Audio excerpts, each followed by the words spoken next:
Johnny, the former Kentucky All-American, 4 NBA titles, 9 Pacific Division titles, and those are in the dreams of Alan Bristow in his second year as the head coach of the Charlotte Hornets. Alonzo Mourning, averaging better than 24 points a game in the playoffs, 3 above his season average. Hugh Evans, Ronnie Nunn, Bennett Salvatore, the officials tonight. Another thing to watch early, too, is Charlotte had early turnovers in New York in Game 2, allowed New York to run out 27-8 on fast break opportunities. The second half, that was not a factor.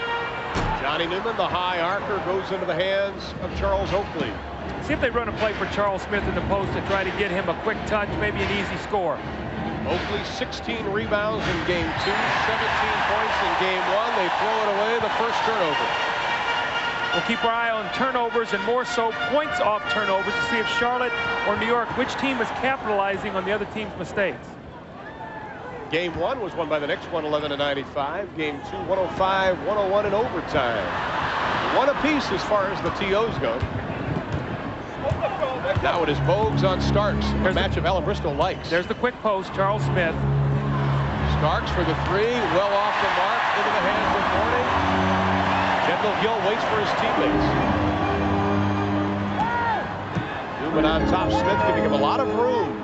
Smith can give Newman trouble. They really want Johnny Newman to get off early in the game to get Smith out of there. Here's another good matchup. Larry Johnson in the post against Oakley. Quick double team from Charles Smith to help. Newman off the glass. The former Knick can't get it to drop. And the Hornets, who have been out-rebounded by the Knicks, get it right back, and it ends up with Alonzo Mourning, too. He is so cool. Alonzo Mourning in the playoffs playing so well in this series, averaging 25.5 points a game. And for the 6 playoff games, over 24 points, which is 8th in the playoffs of all scores. Charles Oakley, who Pat Riley says is the best 17-foot shooter on our team, hits the 17. Now Bogues on Rivers. Oakley gives Johnson a lot of room, and LJ thanks the Lord, and the rim is round.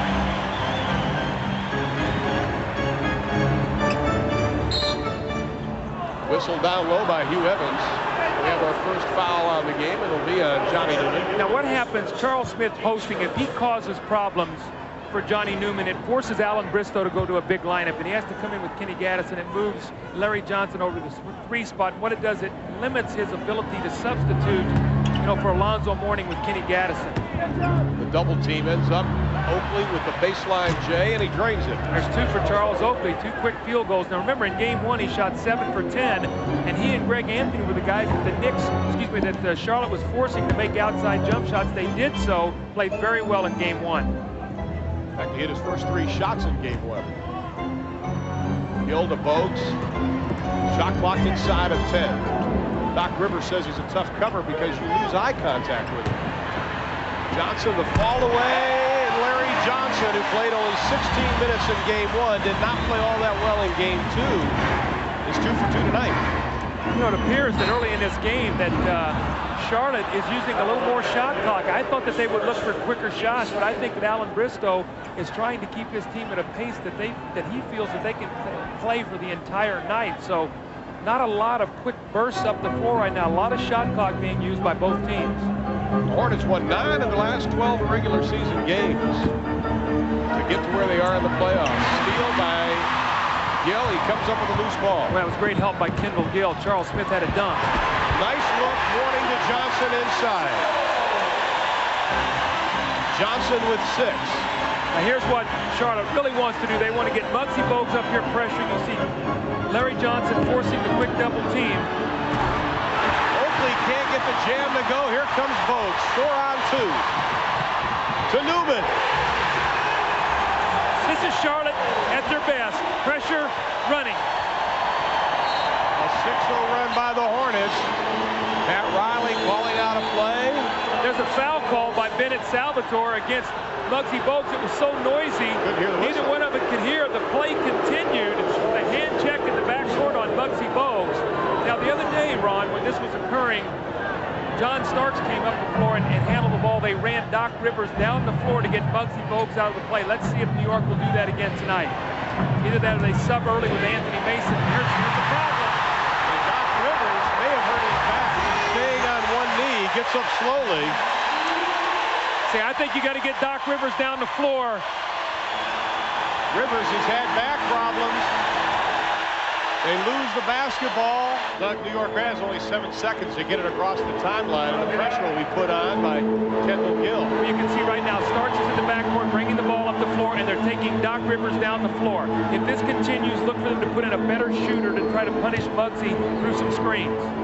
New York 2 of 3, 3 turnovers in the ball game. Doc for 3, doesn't get it. Rebound right back out to Ewing. The fall away, can't find the net. Smith, nice effort. Oakley can't get it. Oh, Charles Smith just missed a point-blank layup. Missed 2 layups, and Oakley missed 1 also. So 4 shots at the basket. New York could get none of them to go down. Looked like Chicago last night on Cleveland. It really. Charlotte on an 8-0 run. They lead it 12-4, 7:40 left to be played in the first. The turnaround. Ball being tipped around by a lot of hands above the rim. It's going to be a loose ball foul on Larry Johnson. He and Oakley were going for the loose ball, and Larry Johnson pushed off. Not a popular call here, but I think a correct one. I think Larry Johnson's also going to get a technical. He did just that, Doug. So at the 7:36 mark, we have our first tee. He'll go down the other end to shoot it. Doc Rivers will shoot the technical. In the playoffs, he's shooting free throws at an 82% clip, 18 for 22. Doc told me before the game the only time his back really hurts him is when he shoots free throws. He's had some problems with it. Had back spasms before game 2, he talked about. He had some acupuncture treatment the other night. He said he would not have been able to play had he not had that. I asked him if he did it today, and he said, you know, it's the first time I've ever done that, and I'm not going to trust someone that I don't know, so I was not going to have that down here. I'm sure his lovely wife, Chris, loves to see needles stuck in the back of her husband. Starks all the way, has to dish off. Ewing with the punctuation. That's what happens when you get penetration through the defense.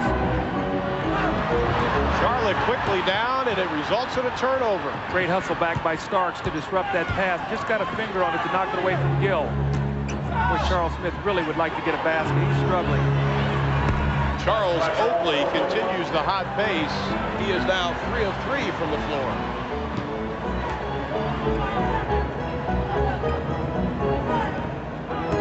Johnson on Oakley, down low in the morning.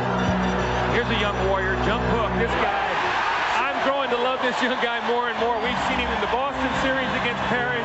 We've seen him now in the New York series, our 3rd time against Patrick Ewing, and he's getting better and better. He comes out on the floor with a game face like you'd think he was a 10-year veteran. Inside, Oakley again, and he connects underneath, and the whistle blows.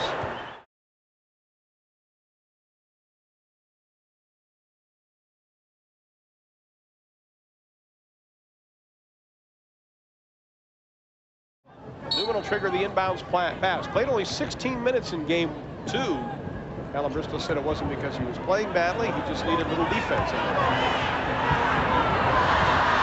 Into the hands of Patrick Ewing. Another Charlotte turnover. That is number 3 on the evening. You can see the strategy, though, to force Mourning to put the ball down on the floor and then run 2-3 guys at him, make him be a passer.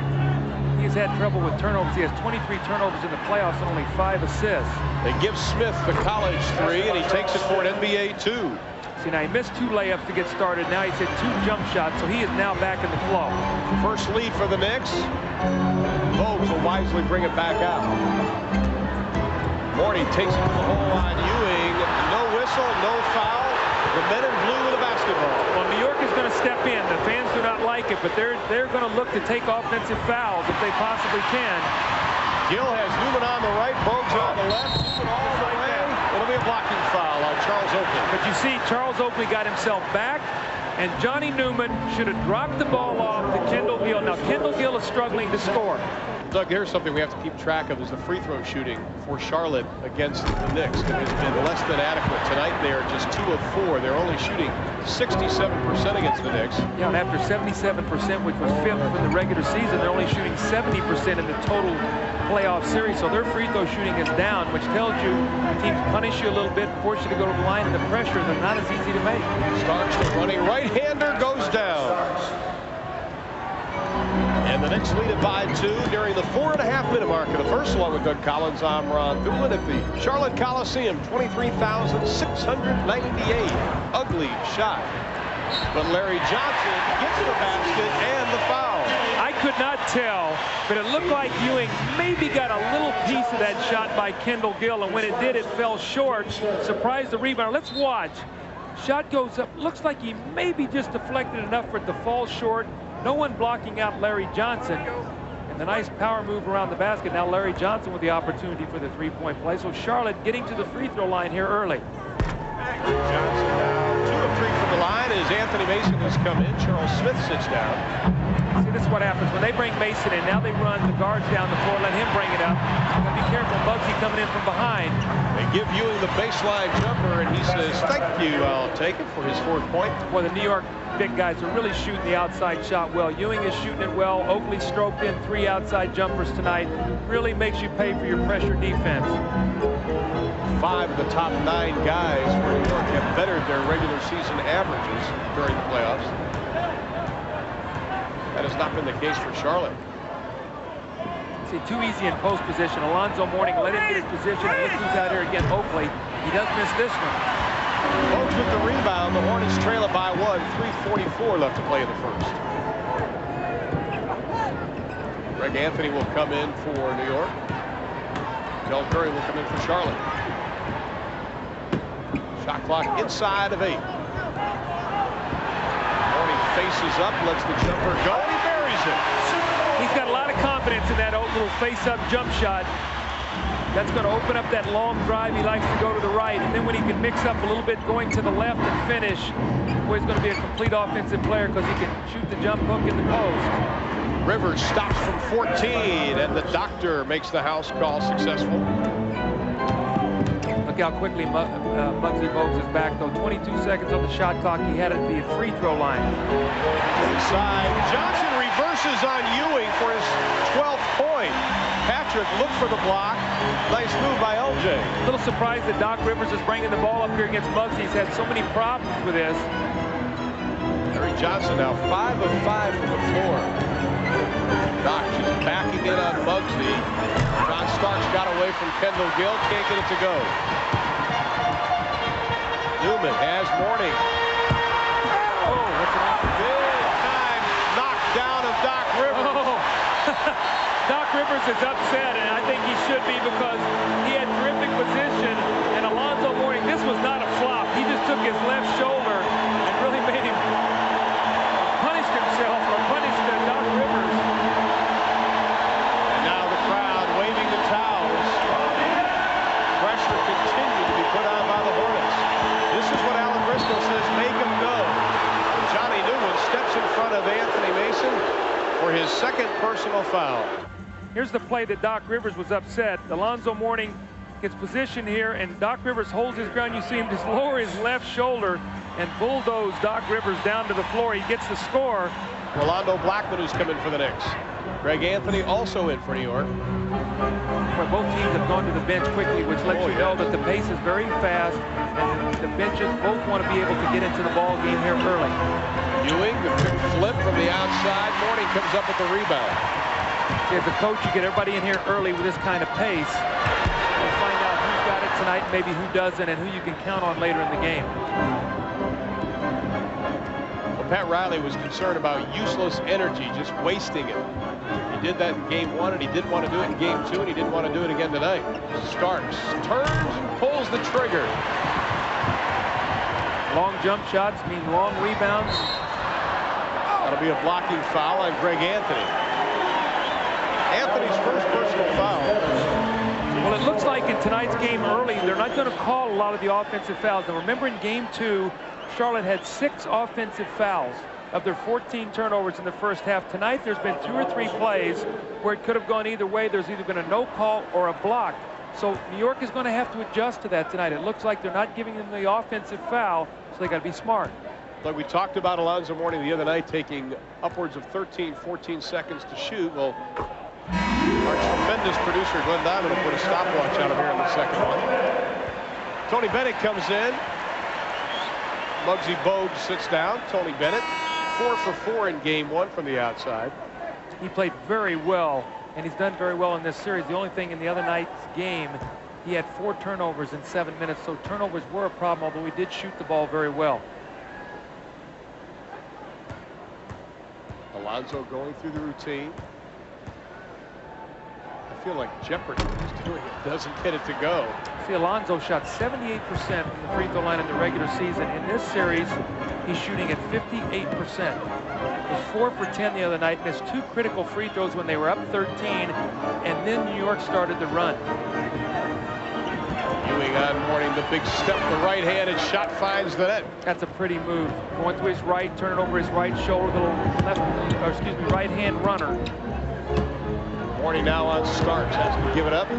See, Starks took a flop that time. No call. He's got to stay on his feet. Nice move. Alonzo Mourning got Patrick Ewing up in the air. Mourning with 11.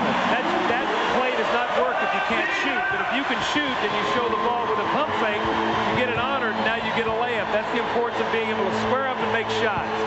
Pat Riley doesn't want Greg Anthony taking the baseline shot. He said it disrupts his defense if he misses, but he took it, missed it. Well, he's got to be more balanced back, so when he shoots from the corner, he's got to make sure that John Starks and one of the other players is back. 3 for Curry, off the back of the iron. What did you hear the fans when he took it? They wanted so badly for that shot to go in, maybe to get him jump-started tonight. Well, we saw him in the game against Boston where he just went absolutely ballistic, didn't miss anything. 12 for 17 for 27 points in that game. Hasn't done a whole lot since. Starks, the big shot. Bennett has it with 2 on the game clock. Loses the handle, and that is the way the first quarter will end as Curry almost hits it. Charlotte led by as many as 8 in the first quarter, but at the end of 1, they lead it by only 3.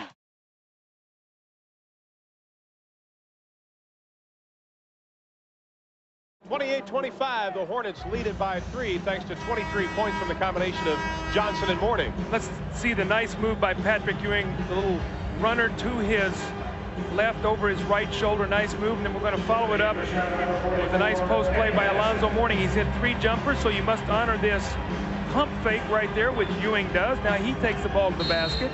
Alonzo Mourning off to a quick start, 5 of 9 for 11 points. Patrick Ewing, 3 of 5 for 6 points. A well-played first quarter. Look, Kenny Gaddison, number 44, the 6-year pro out of Old Dominion, has checked in for Charlotte, and Alan Bristol was very happy with the job he did in Game 2. He got a chance to spell Alonzo Mourning to get some air. Mason gets his first 2. Let's take a look at these matchups now. Charlotte has 3 guards on the floor. They have Wingate, Bennett, and Kendall Gill. That puts Kendall Gill against Mason. Takes it with the reverse, won't go. Rebound Gaddison. The easy right in front of the basket shot won't go. So now Gill tries to take Mason. He doesn't get a score. Let's see if they come back now and post Mason again. Gill must keep him off the glass. Gaddison got a hand on Patrick Ewing. The shot won't go. Wingate. Not a shooter, known for his defense. Bennett from the corner. Rookie from Wisconsin, Green Bay, can't find his first 2 in the 3rd game. Now, with the quickness of Charlotte run out the power game of New York, will force Pat Riley to go smaller. He's got Mason and Ewing on the front line with Blackman, Starks, and Greg Anthony now at the guard position. Blackman 2 for 11 in Game 2. They would like to see him get his jump shot back. Anthony from the outside, no good. Wingate the rebound. Anthony, in the regular season, only 42%. In the playoffs, 44% from the outside. Looks like he's taking his shot a little bit quicker tonight than he has in the past. I think that shot will be there if he has a little more patience. They give Wingate the 20. He can't get it to go. 10.5 remaining in the second. Hornets still lead it by 1. Blackman, they're going to call a jump ball, says Ronnie Nunn. Both teams, Doug, it feels like, we had kind of a hectic tempo in Game 2. We couldn't really figure it out after the first half as Greg Anthony knocks it out of bounds. Ball belongs to Charlotte. This seems like 2 heavyweight fighters sort of feeling each other out. You make the move. No, I'll make the move. I think that's what happens. The longer you go in a series, the more it comes to a slower tempo. You don't keep up that same pace because what happens is you start gearing to what teams want to do and you try to shut them down. New York knows what Charlotte wants to do. They want to get out and run with it. Charlotte now knows what New York wants to do. So now you force them away from their strength and maybe into some weaknesses. And I think that's why you see a little more tentativeness on offense. Right. Well, Hubert Davis, you saw, started to come in. They can't make a substitution on that play, so he sits back down. Gill from the outside, and boy, that is a sigh of relief for Alan Bristow. His first 2 of the game for Gill. All right, now does New York come back and post up Gill? Gill took Mason outside. They've now moved Gill over on Charles Smith. See, that's a quick shot by Starks. He's really looking for the quick jumper. But now Kendall Gill is playing Charles Smith. The chess game continues. Gill now 1 of 4 from the floor. On top, Mason on him. Looked for Curry. Curry forces up the jumper, doesn't get it. The tip won't go. Gaddison the rebound. The putback. And they'll try it again. No, we have a loose ball foul. One of the things that was talked about by New York today was the offensive rebounding of Kendall Gill. Don't let him sneak in for offensive rebounds. Now, interestingly enough, they're not giving him 2 shots. I thought he was in the act of shooting. They are not. Alonzo Mourning sits and contemplates. Offensive rebounds, New York 3. No second chance points. Charlotte 6. 5 second chance points as Hubert Davis, the star of game 2, is checked in. The rookie out of North Carolina, playing in basically his backyard in collegiate career. Curry hangs in the air for a long time. Blackman pulls down the loose ball. When you force Curry to put it on the floor and create his own shot, his percentage drops at least 15%. Anthony works it around to Blackman. See, Blackman's got Smith in the post. If he'll take his time, right there it is. That's what you got to go to, since Smith's got to be able to catch the ball. Tony Bennett tried to keep it alive. Ron, I think that Charles Smith is so excited about trying to post up that he's not catching the ball. He's almost playing frenetically and playing out of tempo, and that's what happens as you start to struggle. The pressure to have a good game continues to build. Larry Johnson wants to come into the lineup, and he will. David Wingate comes out. Now the matchups change again. Now we have to see who's going to be guarding whom. Well, that puts now Larry Johnson on Charles Smith, Gill on Hubert Davis. So you've got better matchups. Mason now being played by Kenny Gaddison, so they have more power. Alan Briscoe did not like the looks of Gill playing Charles Smith. Smith basically playing the center position. See, this is where he's at his best. Take your time, catch it, just turn around and take the shot. That was a nice play, just didn't get the shot to go down. Larry Johnson plays point guard now. Shakes and bakes around Mason with the left hand. It won't go. Gaddison. This is not a good rebounding team that New York has on the floor right now. Charles Smith and Mason, the primary rebounders, with Hubert Davis, Blackman, and Greg Anthony. So this could be a team that Charlotte could get some second and third shots against.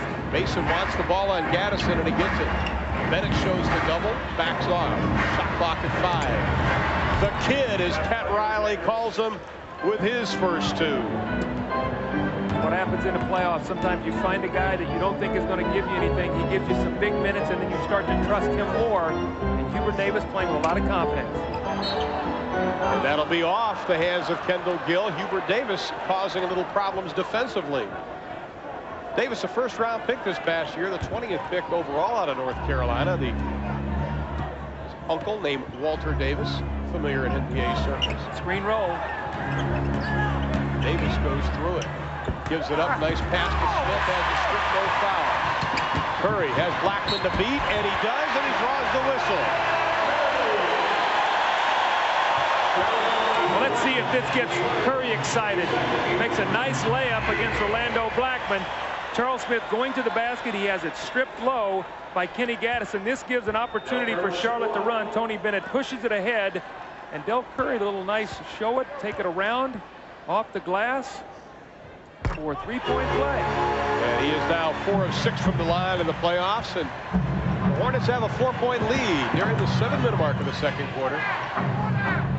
Charlotte has led basically all the way. New York had a small lead early. Mason backs it and runs off. He wasn't sure what he wanted to do, Doug. He got down in there and he didn't know if he wanted to turn right or turn left. He was seeking contact, and Kenny Gaddison moved, and when he did, there was no one for him to bump into or hold him up, so he was stumbling backwards and just shuffled his feet. Well, the 2 Georgetown Giants come back in. Alonzo Mourning and Patrick Ewing, who spent a quiet evening in Charlotte together last night at a restaurant. Now they're doing battle in front of 23,000 at the Coliseum. 7 turnovers for New York, 4 only for Charlotte. See Kendall Gill running away from his shot, wanting to put it on the floor. He had an open jump shot at the top, maybe one power dribble and pull up. You cannot hesitate from the outside. Timeout, Hornets by 4.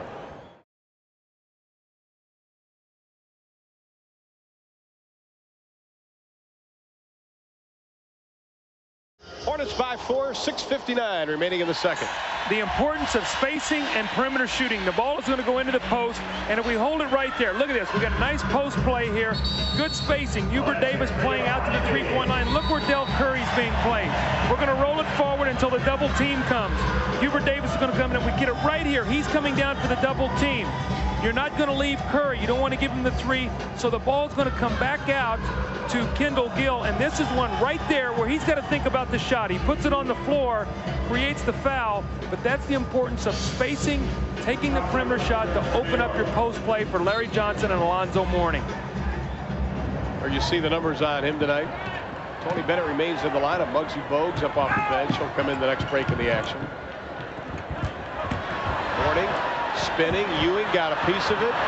Here comes Hubert Davis. 2 on 3. Ewing's got a quick post up if they look for him. Davis does, gets it to him. Patrick lost it. Bennett comes up with it. Hornets with the numbers if they can take advantage. Gill holds it up. Johnson inside. The foul by Doc Rivers, who thought he had all ball. That'll be Doc's first.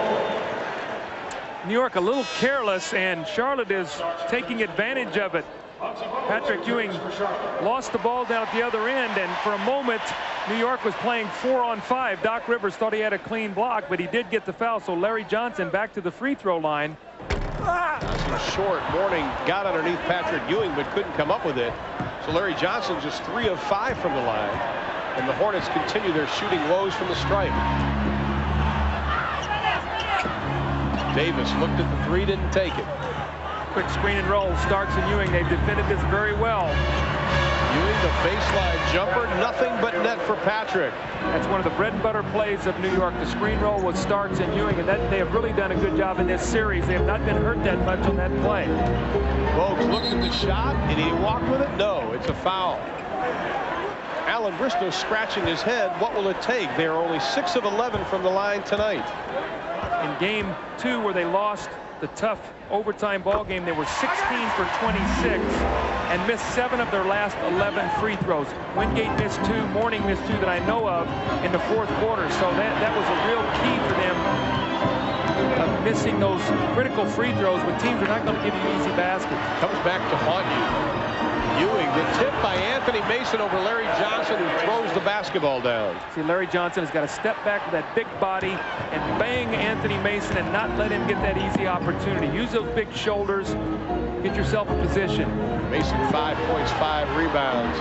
Mourning again gets Ewing up in the air. Can't get the tip. Starks knocks it into the hands of Rivers. Alonzo had a good opportunity, did not take advantage of it. The fall away by Mason. The bank is closed, but it is open for Patrick Ewing. Again, no block out. Mourning allows Ewing to come in there. You've got to get your body on people. In the playoffs, offensive rebounds become so important. Charlotte is #1 in the league in giving up offensive rebounds. In game 2, they gave up 23 second shots. Well, Doug, Johnny Newman has checked back into the lineup for the Charlotte Hornets. Charles Oakley back in for New York. The Knicks, you see the shooting percentage after Charlotte, only 21% after shooting 55% in the first. New York is matching Charlotte small right now. They have Rivers, Starks, and Hubert Davis, who's getting some nice playing time here in the second period. Oakley on Larry Johnson, the quick move, and that is something that Alan Bristow wants to see more of from Larry Johnson. Make the quick move. Don't stand there and hold the ball. See if Hubert Davis can spot up for a 3-point shot with this group that's on the floor. With the post game, I think he can free himself up for a 3. Well, it's going to be Starks. Starks, and he drains the 3. John Starks is now 13 of 31 from the arc in the playoffs. Larry Johnson's getting very good position. He's beating Oakley down the floor. He has him sealed right now on his back once again. Johnson, the fall away. He is now 7 of 8 from the floor. Getting very good post position. Charles is going to have to try to push him off the block a little bit, because what happens, Larry shoots that fading jumper. If he can push him out about 2 steps, the shot will be fading to 17 instead of to 12 or 15. Now Oakley tries to return the favor, kicks it out to Ewing, and they throw it away.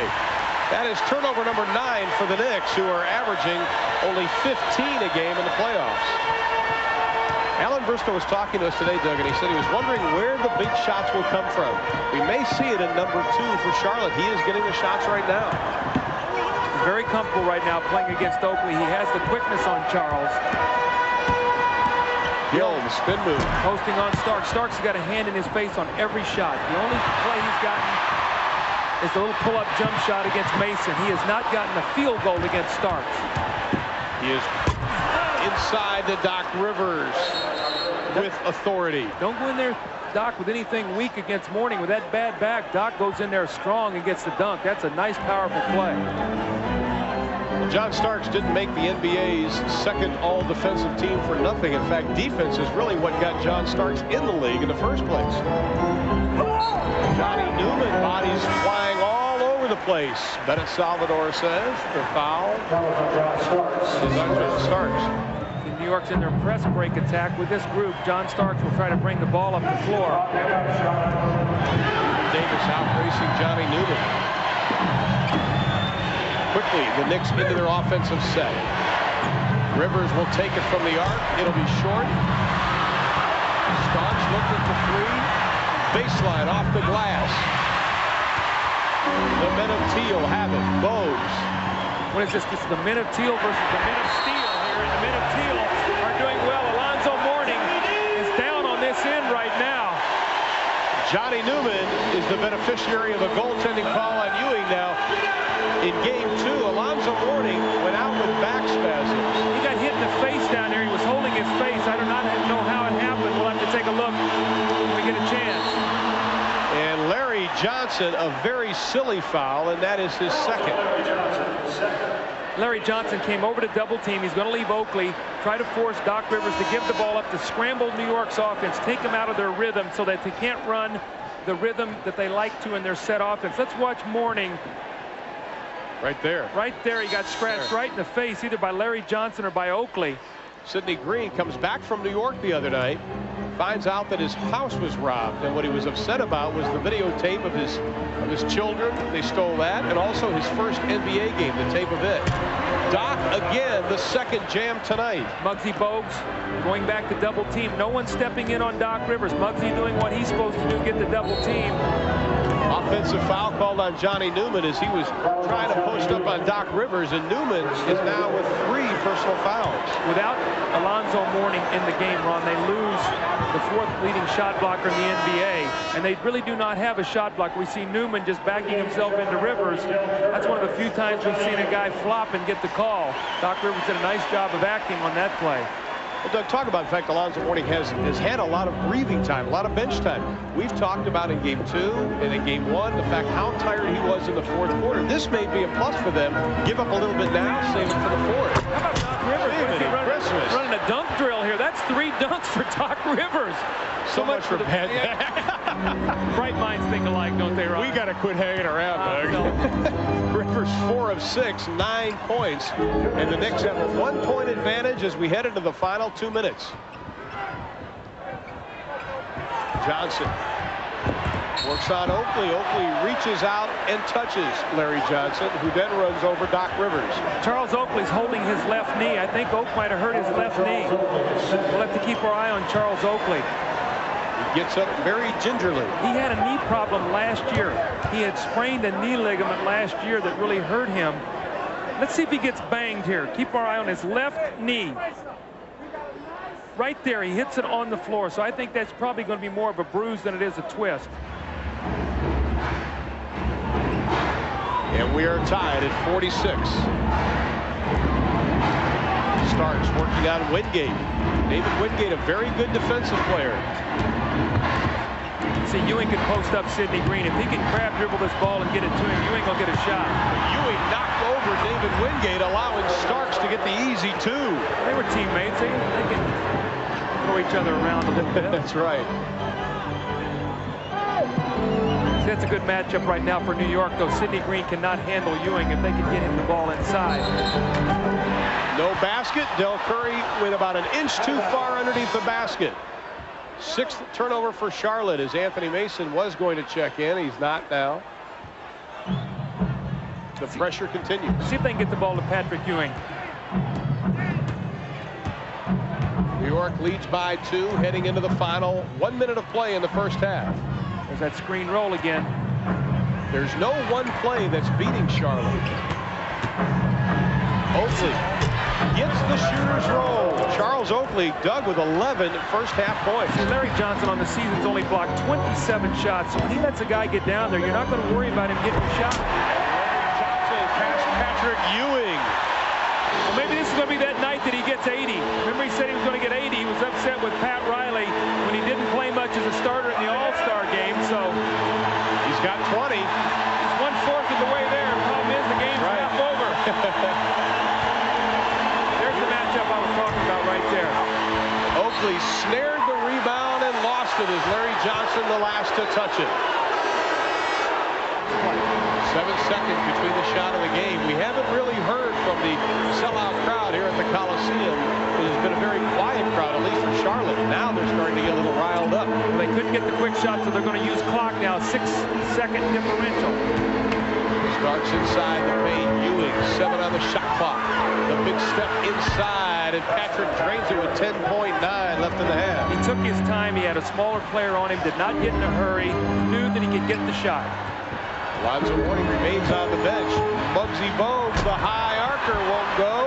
And that is the way the first half will end. So the Charlotte Hornets had the lead for a while, but New York goes on a 10-3 run the final 3.5 minutes. And as we head to the third quarter of game number 3, the Knicks lead it by 2, 52-48.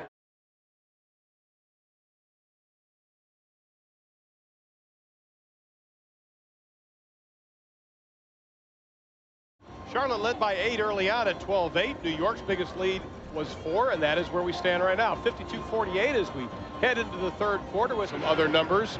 Second quarter, the Hornets were ice cold. The Knicks got hot, and the backcourt scoring 20-8 in favor of the Knicks. Well, Doc Rivers had 3 dunks. He had 9 points and 3 assists. John Starks doing the great job defensively on Kendall Gill had 9 points and 6 assists. So the guards combined, starting guards, 18 points and 9 assists with only 1 turnover. That's very, very good play. One of the things Alan Bristow suggested that he uses teammates more. Let's look at Patrick Ewing coming back out for the war again with Alonzo Mourning. And we talk about Charlotte shooting 45% in the first half. That's true. Larry Johnson was 8 for 9. The rest of the team was 11 for 33. So he was shooting it exceptionally well. His teammates icy cold. Alonzo Mourning sat an awful lot in that first half, but he is going to begin the second half, as will both starting fives that began the game. Crowd just looking for something to cheer about right now. Outside of when it was 12-4, they have been very quiet. Larry Johnson tracks it down. They almost gave up another offensive rebound. Bogues, the alley-oop.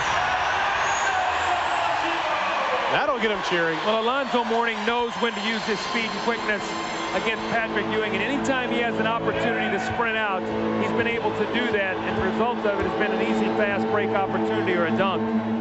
Knowing when to run and when to take your time. Alonzo's learning. Knocked back inside. Ewing looks left, goes right, and he drains it from the outside. Now Patrick shoots that little fading shot over his right shoulder so well. You got to make him spin back the other way and get some help. Ewing averaging better than 27 overall for the playoffs, better than 30 against Charlotte. Again, the perimeter shooting just will not go. Charles Smith has a quick post up on Johnny Newman. Let's see if he can take advantage of it. Newman gets a piece of it. That'll be an offensive foul on Charles Smith instead. That'll be his second. Ron, I don't understand what Charles Smith, now he's got the ball right here. Why don't he just take his time and turn and shoot the ball? He's 6'9", Johnny Newman's at 6'5". He can shoot right over him. He's getting in a hurry with his post play. Pat Riley says getting to the next level for this team demands execution, and that time Charles Smith didn't exactly execute perfectly. Mourning cross court to Bogues. There's the jump shot. He squared up, just didn't get it. Mourning draws the whistle. Mourning with 4 in the quarter. He has 15 for the ball game, and it is a 2-point New York lead early on in the third. There's the shot coming in the middle. Big time rejection by the rookie.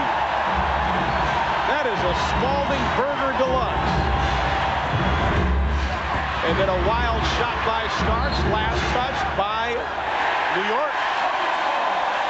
I think that ball's going to be off Muggsy Bogues' foot. Muggsy said, you're right, but here it comes. See, you've got to come back to the middle and make him come with that left shoulder rather than turning out with the right.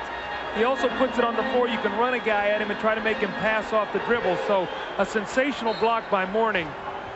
That was a good call. Bennett Salvatore corrected it quickly. The shot clock, and they beat it with Charles Oakley. No block out. No block out again. That's 3 times now that I've seen New York go in for offensive rebounds where no body has been put on the player, and they've just beaten the Charlotte Hornets with quickness to the basket. Smith with only 4 points, all coming in the first quarter. 9 seconds on the shot clock. They got to be aware. Johnson working on Oakley. Good crossover dribble, but he gets in a land where no one goes. And Starks knocked down by his own teammate, stolen. Gill. Oh, those are the ones you like to get. Starks was clobbered by Charles Oakley. Starks tried to get out of there with a dribble, and he stopped. And when he did, Oak just barreled in from behind. Look at Muggsy Bogues all over Ewing.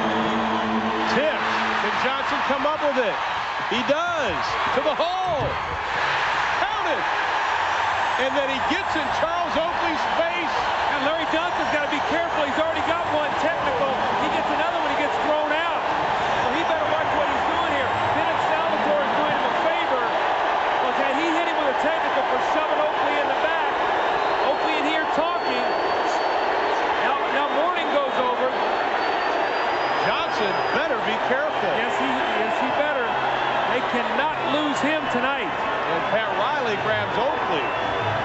We thought it would be a war, and it's turning into that. What happened was, as Johnson laid the ball in, after the turnover, you're going to see the turnover. Johnson's going to lay the ball in. Oakley's going to try to take the charge.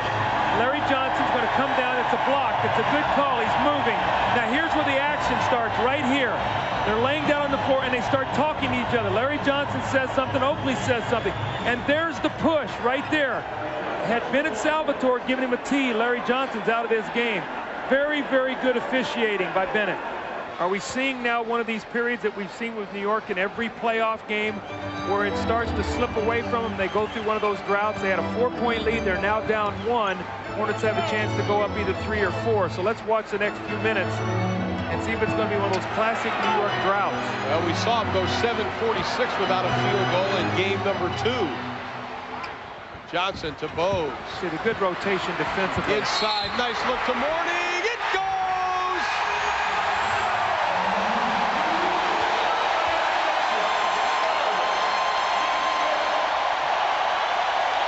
Now they're cheering.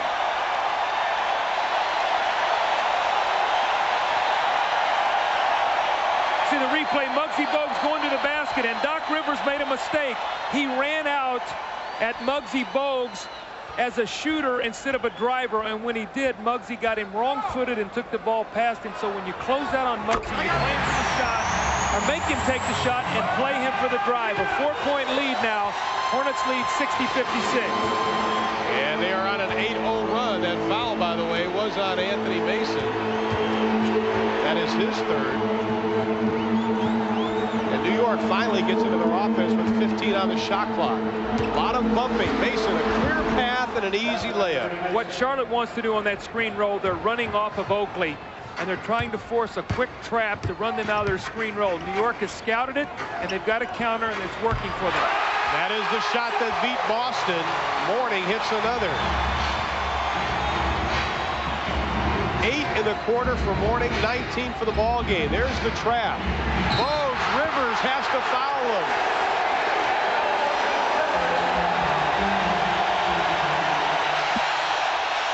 They are standing 23,698, waving the towels as we step aside.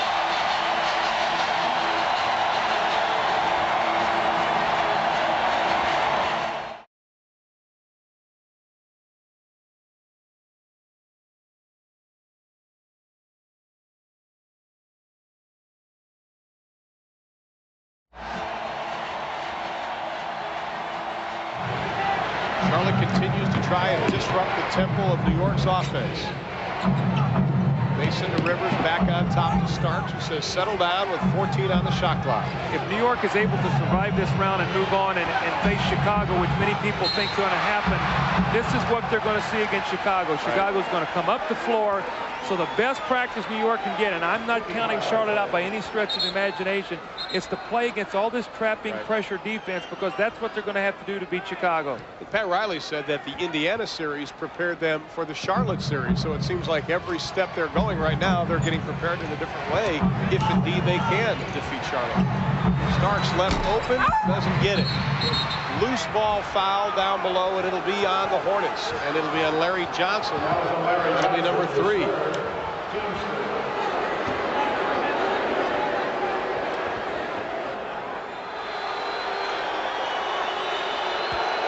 He said in game 2 he has the instinct for rebounds. Exactly what Dennis Rodman has. All the great rebounders have it. Oakley with 14 points, doubling his season average. His high in the season was 18. He had 17, of course, in game 1 between these two teams.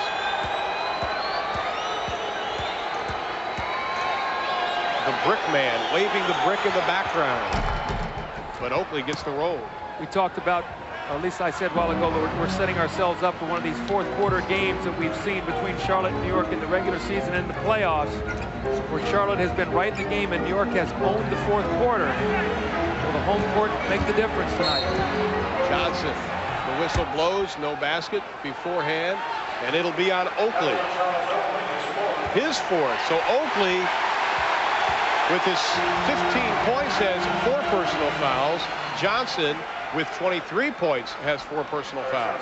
Now, will Alan Bristow allow Larry Johnson to play the rest of 5:30, or will he maybe try to get a couple more minutes out of him, get him out of there with the 4 fouls, get him a little rest so that he can come in and finish the fourth quarter strong? That's the thinking of what you have to do as a coach over there. You have to start thinking ahead for the finish. Rolando Blackman into the lineup now for the Knicks. Oakley will sit down. Johnson and his points gets them both. He's hit his last 4 from the line. Starks gets away from Gill. Oh, nice play. Dish, and Alonzo Mourning pays for it. He showed it at the last moment. It looked like he was going to shoot it in the last moment, dropped it off. He got Mourning in the air. Kendall Gill doesn't get it. And you know what happens? Starks runs out. No one protects back, and that's what we saw in game 2. Muggsy Bogues has got to get back when Kendall Gill takes that shot. Alonzo Mourning, who has only 1 assist coming into tonight's game versus the Knicks in the playoffs. Perimeter shooting. We're going to double the post now. Someone's going to have to make a shot. Gill now swinging the ball. He's missed his last 3 perimeter jumpers. See if he can dish it off this time. There's Muggsy going to take it. And he gets it. That is the shot he did not take in game 2. Muggsy now with 6. The lead is 3 by Charlotte, 4.5 remaining in the third. I think Kenny Gaddison's waiting to come in right now for Larry Johnson. Gill has Johnson trailing, but he takes it himself. Kendall Gill has 3 baskets in this game, and 2 of them are dunks. Mason to Ewing, and they get it back on top. Starks from the arc. Buries it. Starks with 2 threes tonight, and the lead is down to 2.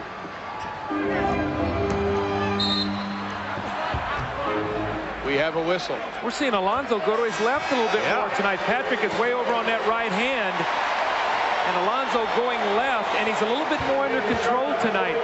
He was jumping in the air the other day and getting turnover problems. Here he's keeping his feet down on the ground, gets bumped, and he will go to the line for 2 free throws. Larry Johnson coming out. I think that's an excellent substitution by Alan Bristow. You have 4 minutes to go. You've got a 2-point lead. Try to hold on here and bring him in with 4 fouls to finish the game. Hubert Davis checking in for the Knicks as Doc Rivers sits down. Kenny Gaddison coming in for Charlotte. With Alonzo Mourning, you saw the numbers. He's been so consistent with his scoring. He's 5 of 7 from the line tonight, 21 points. Well, you're supposed to get nervous in the playoffs, and when you look at his numbers, in the 6 games he's shooting 53% from the field.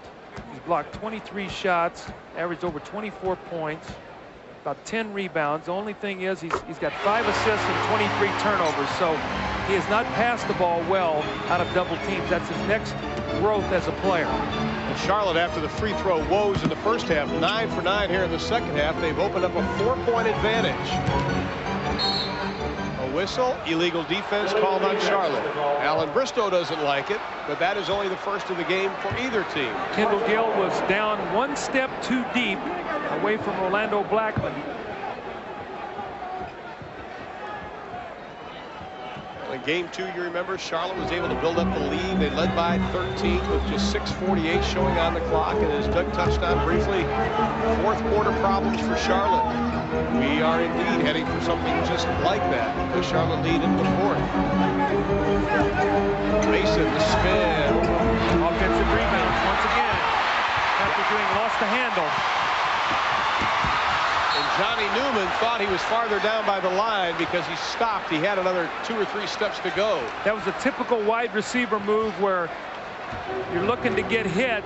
You take your eyes off the ball. In that instance, he was looking down to see where he was on the floor. Never relocated the basketball. 9th turnover for Charlotte. And a whistle and a foul on Kendall Gill. His third. And the Knicks, who won the regular season series between these two teams 3-1. The only Charlotte victory was won in the Garden in overtime back in December. They send Rolando Blackman to the line. Larry Johnson, as you see, 9 of 10 from the floor, 25 points. Big night for LJ. Blackman yet to score in tonight's game.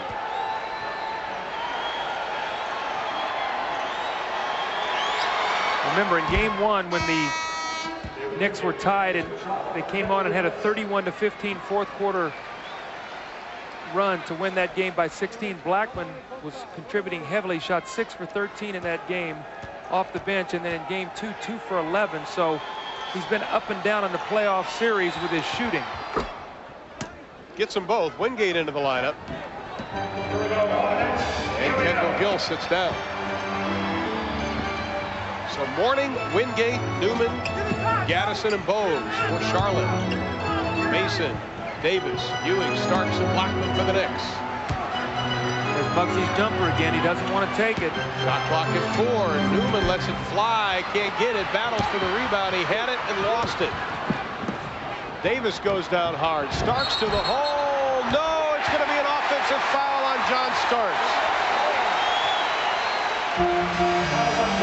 His second. Oh, man, this young man sees the basket. He's going to take it to the basket strong. You see him, his eyes, nothing but the target. Well, I'm surprised. David Wingate's shoulders were a little turned that time, but he ruled that he was moving backwards, not laterally, so Starks with the foul. We've got a timeout. Hornets lead it by 2.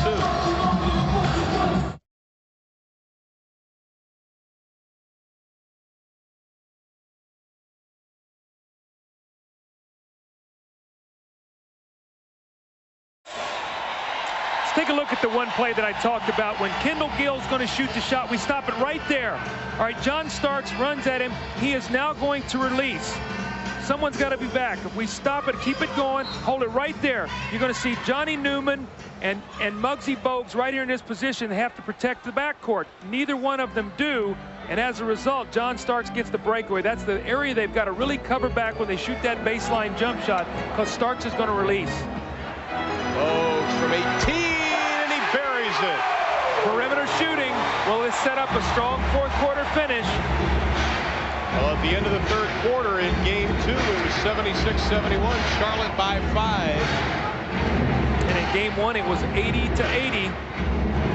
Davis pulls the trigger, and the rookie out of North Carolina now with 4. When you get a chance, take advantage of it, and that's what he's doing. And Gaddison is going to be hammered by John Starks. That'll be his third. What you're seeing right now is Kenny Gaddison is running Patrick Ewing, just like Alonzo Mourning looked to do. That time he also ran against Anthony Mason. So New York must get back defensively. Quick score, you must get back. And they started looking around at each other like, who's got this man? That was Anthony Mason's guy. Mourning was being checked by Patrick Ewing. Gaddison, who is known for bad free throw shooting, only 60% during the regular season. He is now 8 of 15 here in the playoffs. Johnson continues to sit, while teammate Mourning continues to battle Ewing, and Ewing gets the best of that. Bogues on Starks. Even though you think that'd be a mismatch, Alan Bristow says he likes Muggsy Bogues on there. He takes him away from all the action. Muggsy lost it, quickly comes up with it. Has Newman on the left. Muggsy stops, hesitates. Ball belongs to the Knicks. Muggsy can't believe it. Well, Muggsy did everything right. Kenny Gaddison was slow stepping in, and he really busted in there. He would have had him a dunk because Muggsy did everything, laid the ball out for him. And at the last moment, one of the New York Knicks got their hands on it. And Del Curry comes in. Tony Bennett checks in for Charlotte. Muggsy Bogues is going to take a seat. All right, now with 1:36 to go, can Charlotte buy some time here, 1:36, and do this timeout that you're going to have between the quarters to get some rest? Tony Bennett has played well when he's come in the last 2 games. There's one thing Alan Bristol said he wished he would have done in game 2 is put Bennett in, let him run it late in the game. Anthony also in for the Knicks. Shot clock at 4. Shot clock at 3. Partially tipped. Shot clock at 1. Ewing gets it off as the buzzer sounds, but Charlotte has the ball. Mourning tries to get it over the head to Kenny Gaddison, and they buy a break. That's where he comes in the lane and he leaves his feet to be a shooter. The shot is taken away from him, and then he wants to be a passer. Ron, when you leave your feet, you must think shot. You cannot think pass, and he's getting in the air, and that's where a lot of his turnovers are coming right now. You cannot leave your feet because guys are going to step back into the passing lane. Chess match continues. Ewing comes out. Smith comes in. So then Alonzo Mourning and Alan Bristol see that. He goes out. We got bench against bench right now. Charles Smith is the only starter on the floor for either team.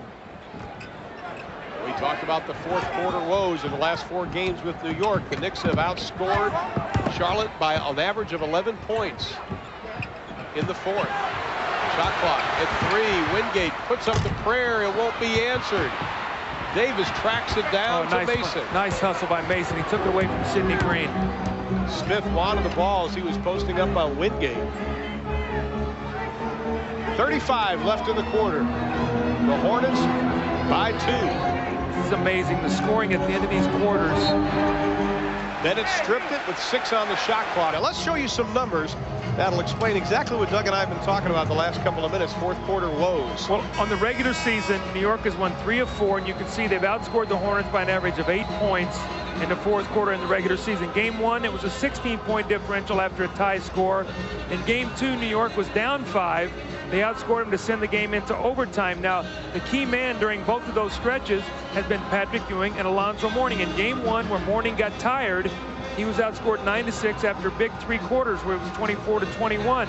In Game 2, really the difference. Patrick 17 points in the fourth quarter and overtime to only 3 after Mourning was outscoring him 21-17. So we'll have to wait to see what happens here in the fourth tonight. Fans wanted to travel. Wingate takes it away from Rolando Blackman. Now the Charlotte bench wants a shot clock violation. All right, now here's the rule that I would like to see changed. If they do have a jump ball here, that means there's going to be 1 second on the shot clock, right?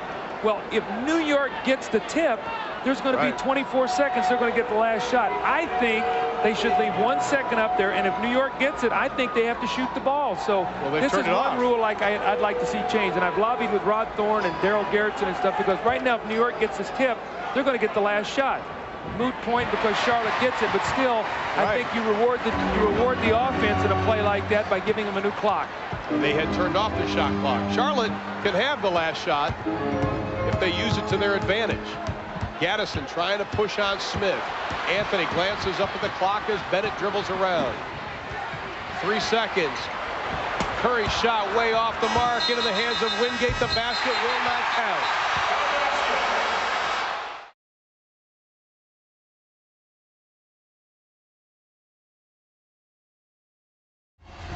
Hornets lead it by 2 as we head to the final 12 minutes. Patrick Ewing only 2 of 10 in the third quarter. Now in game 2, he scored only 1 point in the third quarter. Tonight's game, only 4 points in the third quarter. But Patrick exploded in the final 12, but he'll start the final 12 with a seat on the bench.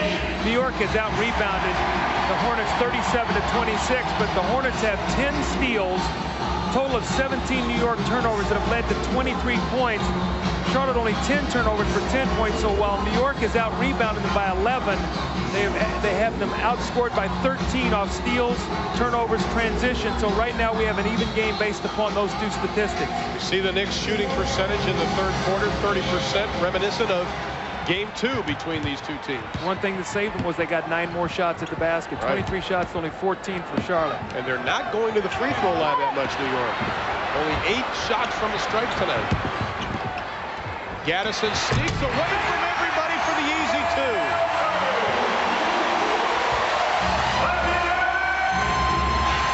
The lead is 4. Anthony loses the handle, and somebody, Kenny Gaddison, got it right in the eye. I wonder how long Pat Riley will stay with his team he has on the floor right now. He does not want to dig himself an 8 or 9 point hole. They're now down 4. 13 seconds remaining on the shot clock. Anthony gets the shot blocked, and he, on his follow-through, gets Gaddison in the face. Mason on Bennett, kicks it back out. Anthony from 19 doesn't get it. Bennett decided to run down the court. Couldn't get a hand on it. Blackman spotting up for the 2. Doesn't get it. Green, who had 10 rebounds on Wednesday night, snags the rock with 11 minutes left. I think if Charlotte scores here, you're going to see Pat Riley come back with the rest of his team. This will put him down 6 points. Riley called win number 2 incredible. This one's shaping up. Bent for 3. Gaddison tracks down the loose ball. He came down. Walked with it. Once again, they have a penchant for getting up in the air and not going anywhere. You can't leave your feet unless you know you're going to shoot the ball. And what happened, Del Curry got hung in the air that time at the last moment, tried to pass it off, and had no one to pass the ball to. Here comes Patrick Ewing. I didn't think he was going to sit very long. He didn't. Green on Mason. Mason may go left, fall away instead. The flick of the wrist, shot goes down. He does a nice job of banging back into the defender to get just enough space. He's not a great leaper on his shot, but he gets enough space to be able to get it off. Mason out of Queens, New York. Spent last summer with Truck Robinson working on that jump shot. In the air again, Wingate got bailed out. Oh, great pass inside. Rejected big time by Charles Smith. Anthony has grabbed the basket, counts, and the foul, and Sidney Green just closes his eyes. And Alonzo Mourning has come back into the lineup. Oh, he's joined by Sidney Green, Tony Bennett, Larry Johnson, and Del Curry. But the Knicks have the ball. Davis, Ewing, Blackman, Anthony, and Mason. Got to go to Ewing right now against Sidney Green. This is a matchup that they can take advantage of. Let's see if Blackman will drop it into him. Sidney Green knocks it away with 11 on the shot clock, and Charles Oakley will come in. Now New York going big. Is Oakley in? Blackman out. See, Charlotte's big. Sidney Green against Ewing, Mourning against Mason, and Larry Johnson against Oakley, but they cannot handle Ewing with this matchup with Sidney Green. So they've got to go to Ewing. Ewing fakes once, throws it up, and he buries it. Sidney Green was right in his face. They got to go to that matchup because he'll create jump shots. Mourning will have to be switched back over to him soon. Curry gets inside, has to back it out. Bennett to Johnson. And that stops a 6-0 New York run. Good ball movement that time, though, right around the perimeter, finding the open man, and Larry Johnson really shooting the ball well tonight.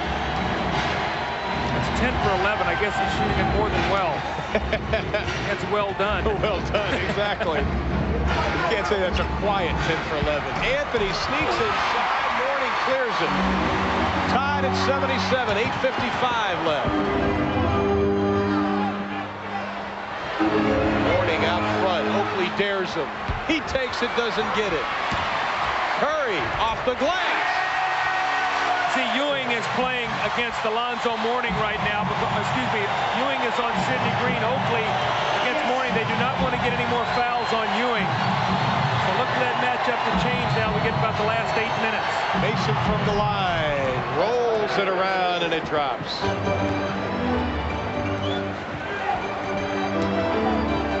17 New York turnovers, but they still have been able to keep this game tied at 79 as Ronnie Dunn blows the whistle. Patrick Ewing picks up the foul. That is 4 as Rivers and Starks come back into the lineup. Anthony and Davis sit down. Ewing with 4, Smith with 4, Oakley with 4. And the only one in foul trouble for the Charlotte Hornets is Larry Johnson with 4.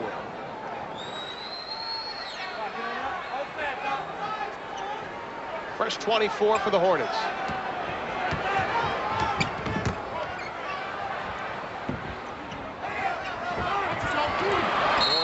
Ewing gets a piece of him. That is 5. See, they put Ewing on the weak side to prevent from getting fouls, and he picks up 2 fouls in about 15 seconds. So now Pat Riley's going to have to come back in with Charles Smith, and Ewing's going to sit down. Here's Oakley fronting the lob pass, and here comes Ewing on the weak side, and he reaches in, and when he does, he draws the 5th foul. So Patrick Ewing will sit down. Well, right now, Charlotte must take advantage of this. Mourning being played by Oakley, they can go inside to that. Bennett inside the basket goes by Green. Tony Bennett, a fearless drive inside. Sidney Green, who had 10 rebounds in game 2, comes up with a nice catch and delivery and the 3-point play opportunity. Charles Smith with a bang in the body. And that's his 5th. Bennett gets a nice round of applause as he sits down. So Smith with 5, Ewing with 5. Ewing fouled out of only 2 games the whole year.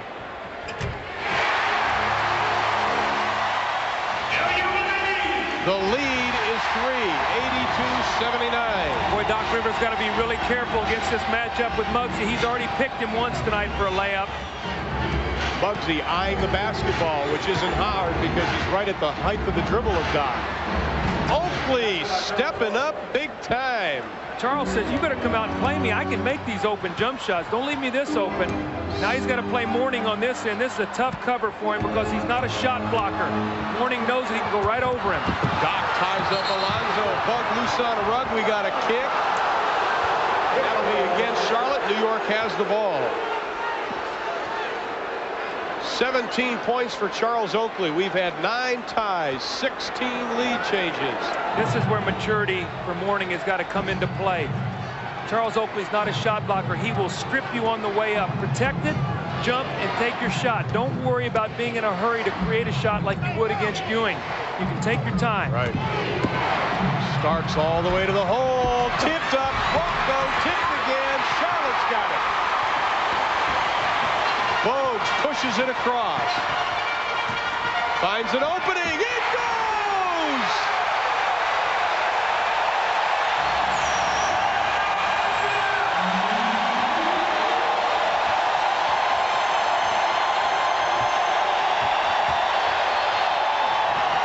Mason quiets 23,000 people. Now remember, he's a lefty, and he shot that one coming across the middle. Right-hand dribble with a right-hand hook shot. I think he surprised Alonzo Mourning.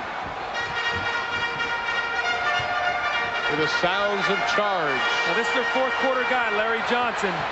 Nice look. Curry lost it, took his eyes off it again. And Oakley will have an easy 2. The key for Charlotte, they're 20 of 29 from the line. New York has only visited the stripe 9 times, and they've only missed 2. Well, if they can ride through this with Ewing being down with fouls, they're going to be in great shape for him to come back. There's another turnover. We got another buck loose on the run. We're going to jump it up. Smith and Mourning. Take your eye off the ball, you're going to fumble it. Sidney Green caught it, and he wanted to pass it before he got it into his hands. Now, big jump ball here because New York, again, they're deciding who's going to jump. This is going to be Charles Smith against Sidney Green, so it's going to be. But New York with Ewing sitting down, every time they can get their hands on the ball, that's one less time Charlotte's got a chance to score. Kendall Gill into the lineup. Del Curry sits down. Curry only 5 points tonight. 2 in the second, 2 in the fourth. Sidney Green got the tip, and he tipped it too hard off Larry Johnson's hand. And now Johnny Newman comes in. Sidney Green goes out, so Alan Bristow losing a couple of inches. Going small, Bogues, Newman, Gill, basically a 3-guard attack with Johnson and Mourning. New York counters with Rivers, Mason, Oakley, Starks, and Charles Smith. So we have a mismatch here with, we got Starks, I guess, being played by Kendall Gill. Smith over Mourning, doesn't get it. Rebound Newman, but what a pressure trapping defense by the Hornets. Newman lifts it up. Offensive foul. All game long, this has been a block. And Oakley steps in and at the right time gets the big play. Newman leaves his feet. Instead of a 3-point play, the play is going to be wiped out. Look at it. He steps in. Oakley, as he does so well, very close. Field goal is wiped away. And again, another turnover for Charlotte without getting a shot at the basket. That's 5 turnovers now in this fourth quarter. Charles Oakley kept his hands by his side, so there was no question whether or not it would be a charge. Rivers over Bogues, doesn't get it. Rebound, Mason had position. Doesn't get it. Rebound again. Oakley battles underneath, comes out with the ball. Doc Rivers looked like he was going to tee it up for 3. He gives it to Starks. And he misses it. Rebound, outlet to Gill. So when you go a small lineup, you've got to be able to rebound. Last touch by, should be Starks, but no. Is that another turnover? Is that 6 turnovers in this quarter now?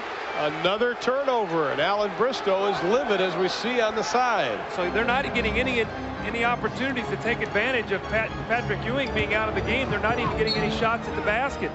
16 turnovers for Charlotte in the game, 17 for the Knicks. And as you saw, New York has not turned the ball over here in the fourth. See, Johnny Newman is playing Charles Smith right now in the post. If he'll take his time, he can get the shot. That's where the mismatch is. They're going small. If anything, Charles Smith should be able to get some offensive rebounds. Starks. Right there's the matchup. If Starks will drop it in, all he has to do is turn and shoot it. Whistle, no basket, no shot. Johnny Newman picks up foul number 5. Let's see who Alan Bristow will counter with. To the post up, he turns. Gill comes from behind, a beautiful block, but the push before the shot. There again, Charles Smith in the post. They're going to have to double team him every time he touches it, because he's at 6'10". He has the smaller Johnny Newman posted. Smith to Rivers. Shot clock, a lot of time, 13 left. Rivers all the way to the hole. Count the basket. We have a whistle. Muggsy Bogues whistled for his 3rd personal foul. See, I think Alan Bristow's got to be very careful here. He's getting hurt with this small lineup because there's no shot blocking in. He's getting hurt on the offensive boards. They've now been out rebounded 43-34. The small lineup is not working for him right now. We've got a timeout. Alan wants to talk about it. We'll be back.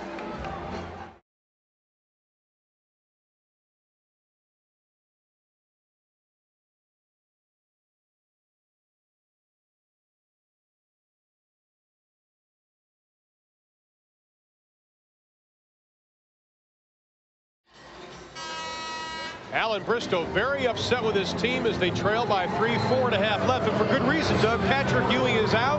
His team's not taking advantage of it. Patrick sat down. It was 8:21 to go in the quarter. With his 5th foul, the score was 79 all. Since that point in time, Charlotte has scored 5 points in 4 minutes and had 6 turnovers, so they've not been able to take advantage of Alonzo Mourning's size matchup inside because of their inability to handle the basketball. This, again, is basically the trend we've seen in every game in the regular season and the playoffs with these two teams. Doc Rivers at the line. New York 7 of 9 from the stripe. Doc Rivers sets fifth, another rebound. Just not clearing the boards. A small lineup cannot rebound the basketball. Now Muggsy trying to help with the double team by Newman. Nearing the 4-minute mark of the fourth. Knicks leading by 3. Watch Oakley on the offensive boards. Now it's going to be a foul on Starks, and that's going to be the 4th team foul. So with this lineup, they've now moved Newman over to Oakley. Oakley will not beat you with primary offense, but he will beat you with offensive rebounding. Right. So keep your eye on Oakley on the offensive boards with this group. 4 team fouls for the Knicks, 3 team fouls for the Hornets. 4:08 left to play in the ball game. Down low to Johnson. Mason on him. Johnson the fall away. It's tipped by Charles Smith. Charles Smith did a nice job coming over to give help. He's playing Newman, so he was able to help out. Oakley very patient out there, a stabilizing force for the Knicks. Okay, now Charles Smith back being played by Johnny Newman. Newman faked the double team. Shot clock at 5.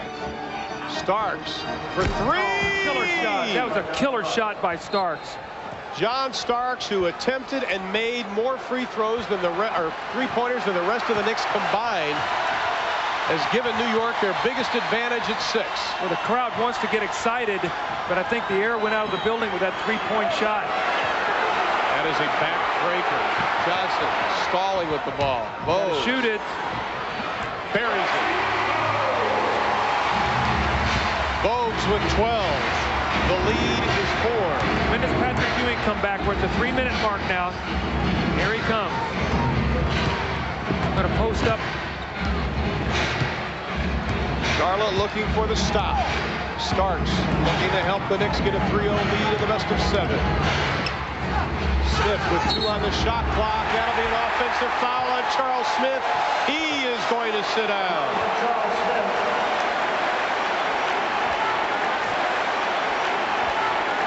Bogues, Gill, Mourning, Newman, and Johnson for Charlotte. Rivers, Oakley, Ewing, Mason, and Starks for the Knicks. Mourning's got great position and just a bad pass by Kendall Gill. Ewing circled the post and stole it. Threw it to the wrong side. Back out to Starks. New York showing patience. They want a timeout, and they get it.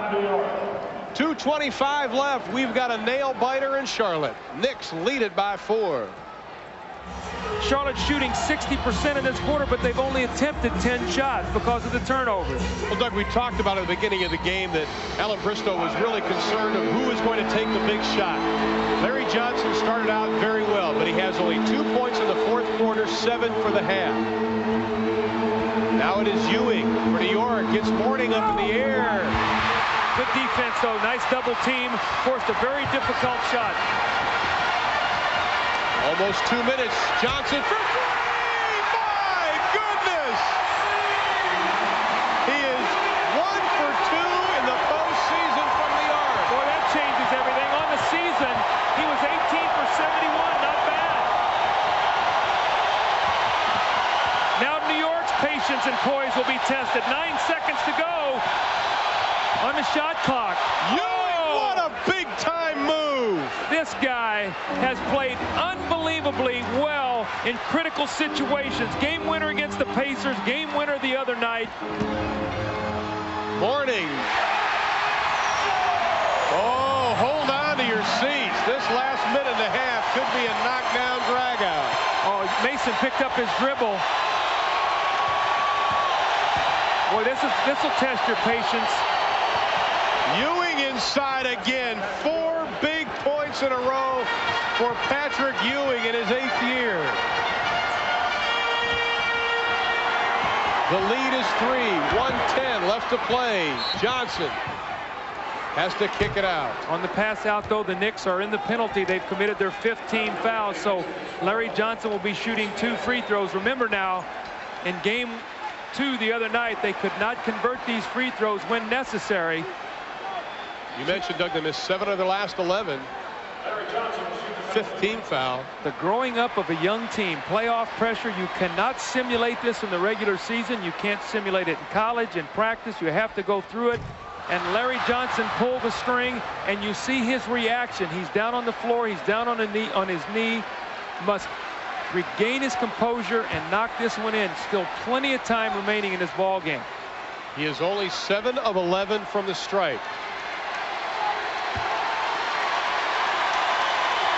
But he is smiling. That's a nervous smile. That's not a fun smile. That's a nervous smile. You know, when the teacher's getting ready to call on you and you don't know the answer?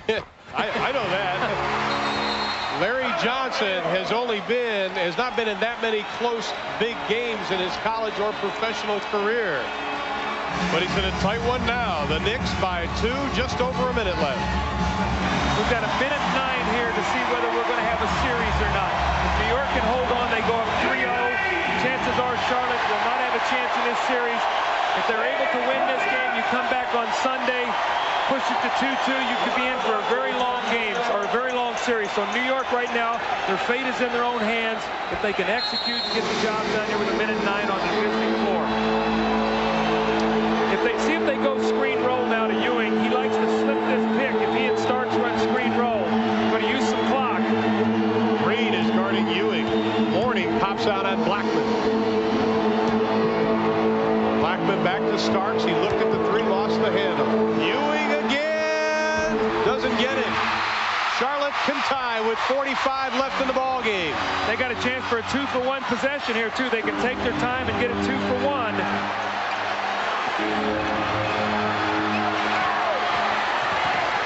Johnson, the big time move, dishes off. Mourning, he's got it.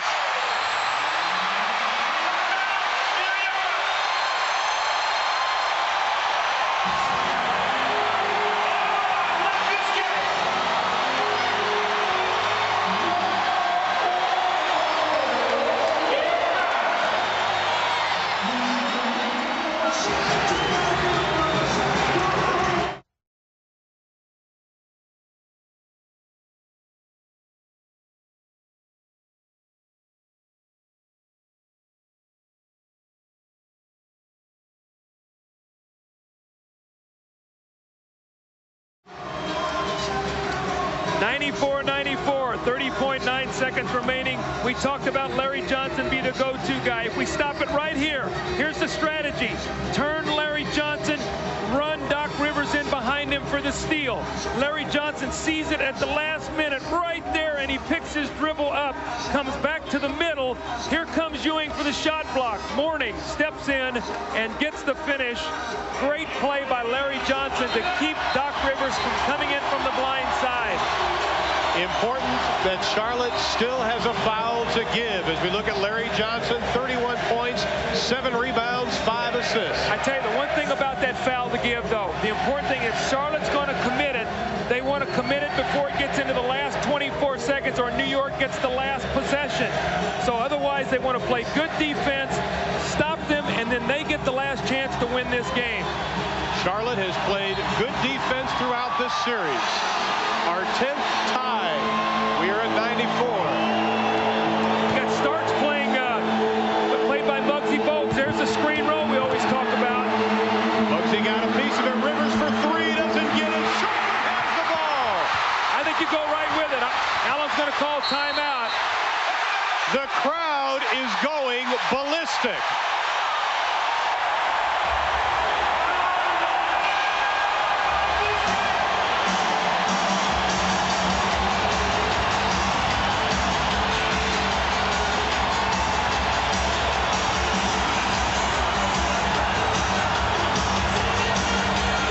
Doug, I think you could stand behind the engine of a jet and it would be quieter than this arena right now. What an unbelievable game this would be if Charlotte, after what happened in Game 2 where they lost a big lead, could come back, execute, and make the plays defensively and offensively and win this close game. Again, I really believe that the difference between this series going 7 and maybe 5 is tonight's game. If Charlotte can win this, we could be in for the long haul.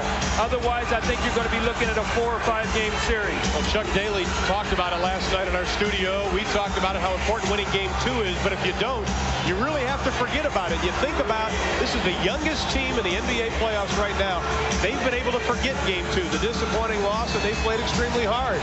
The important thing is, coming home, this crowd knows all about the 4th quarter. And as it started to slip away, you could sense the crowd going, uh-oh, here it goes again. And Charlotte has dug in, and they've made some nice plays. And Larry Johnson has made some nice passes. He's hit a big 3. He's found Mourning for the score. So he's done everything you want the guy at that point in time to do as your go-to guy. Now, what has happened in the past with Charlotte, they've liked to isolate Larry Johnson on the top of the floor. They call it their Dallas play, and go 1-4. He has a tendency not to go straight at the guy, to spin. So be aware if he spins, New York running someone in from behind him. He has to be very careful if they run that play. I got an idea what you said. I didn't hear a word of it, but I'll agree with you, Doug. Now the Knicks, the #1 team in the NBA in opponent field goal percentage. #1 in three-point percentage allowed. #1 in fewest points allowed. And #1 in fewest assists allowed, which amounts to Charlotte having their hands full. And when they hold their opponent to under 100 points, which has been 52 times this year, New York is 48-4, which leads the league. Now, interesting substitution. Alan Bristow has come in with the rookie, Tony Bennett, who's the better shooter. He shot the ball extremely well. He set down Muggsy Bogues. So we'll see if Bennett gets the open shot, if he can pull the trigger on it in this kind of pressure. He is a very calm young man. I wouldn't be surprised if he's not afraid to pull the trigger. First thing you got to do is get the ball in. So someone's got to come. There's Larry Johnson. They're probably going to isolate on top of the floor. This is their Dallas play. Remember now, he spins. If he spins, look if they run someone in from behind him. Johnson, the fall away. Doesn't get it. Ewing calls timeout. Took it too soon. Took the shot too quickly. Now you give New York 3 seconds and a chance to win the game. You want to take the shot. You've got to foul the waist. You maybe go in and get an offensive rebound, or you foul too soon on the shot clock. Doug, Larry Johnson's shot. Diagram it. Well, too soon, #1, but they're going 1-4 here is what their offense is. It's a 1-4 offense. You got 4 guys on the baseline. Let's watch what happens. We're going to run it forward and stop it right there. Starks fakes at Larry Johnson, then it's going to get back. But here's the problem. Watch where Tony Bennett comes. Hold it right there. He's going to come right in here, and when he does, he's going to bring Doc Rivers with him to congest the play.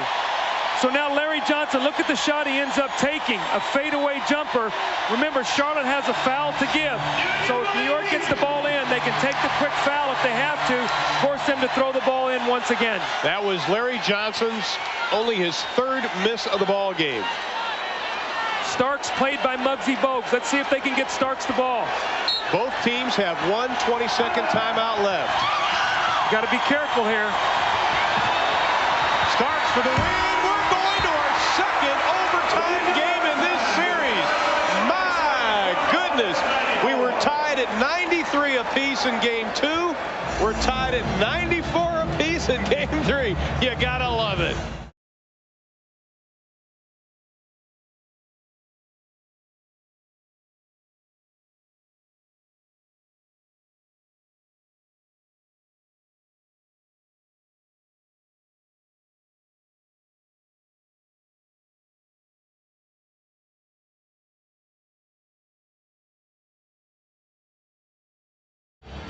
You're looking down at the Charlotte Coliseum. 23,698 have seen 48 minutes of exciting basketball as we head to another 5, tied at 94. 3rd overtime game for both teams in the playoffs. Charlotte 1-1, New York 2-0. But Doug, the key could be that man right there for New York. We got to remember he had 5 fouls. He had to sit out 5.5 minutes in the 4th quarter. He came back at the 3-minute mark, had 2 critical baskets for New York. So we'll see if Charlotte is able to go at him, maybe get his 6th foul. That would change the entire complexion of the overtime. Charles Smith has already fouled out, so it would probably force Pat Riley to come in with Herb Williams, the veteran who has seen very little action in the playoffs. In fact, Herb Williams has played only 2 games in the playoffs, 55 during the regular season.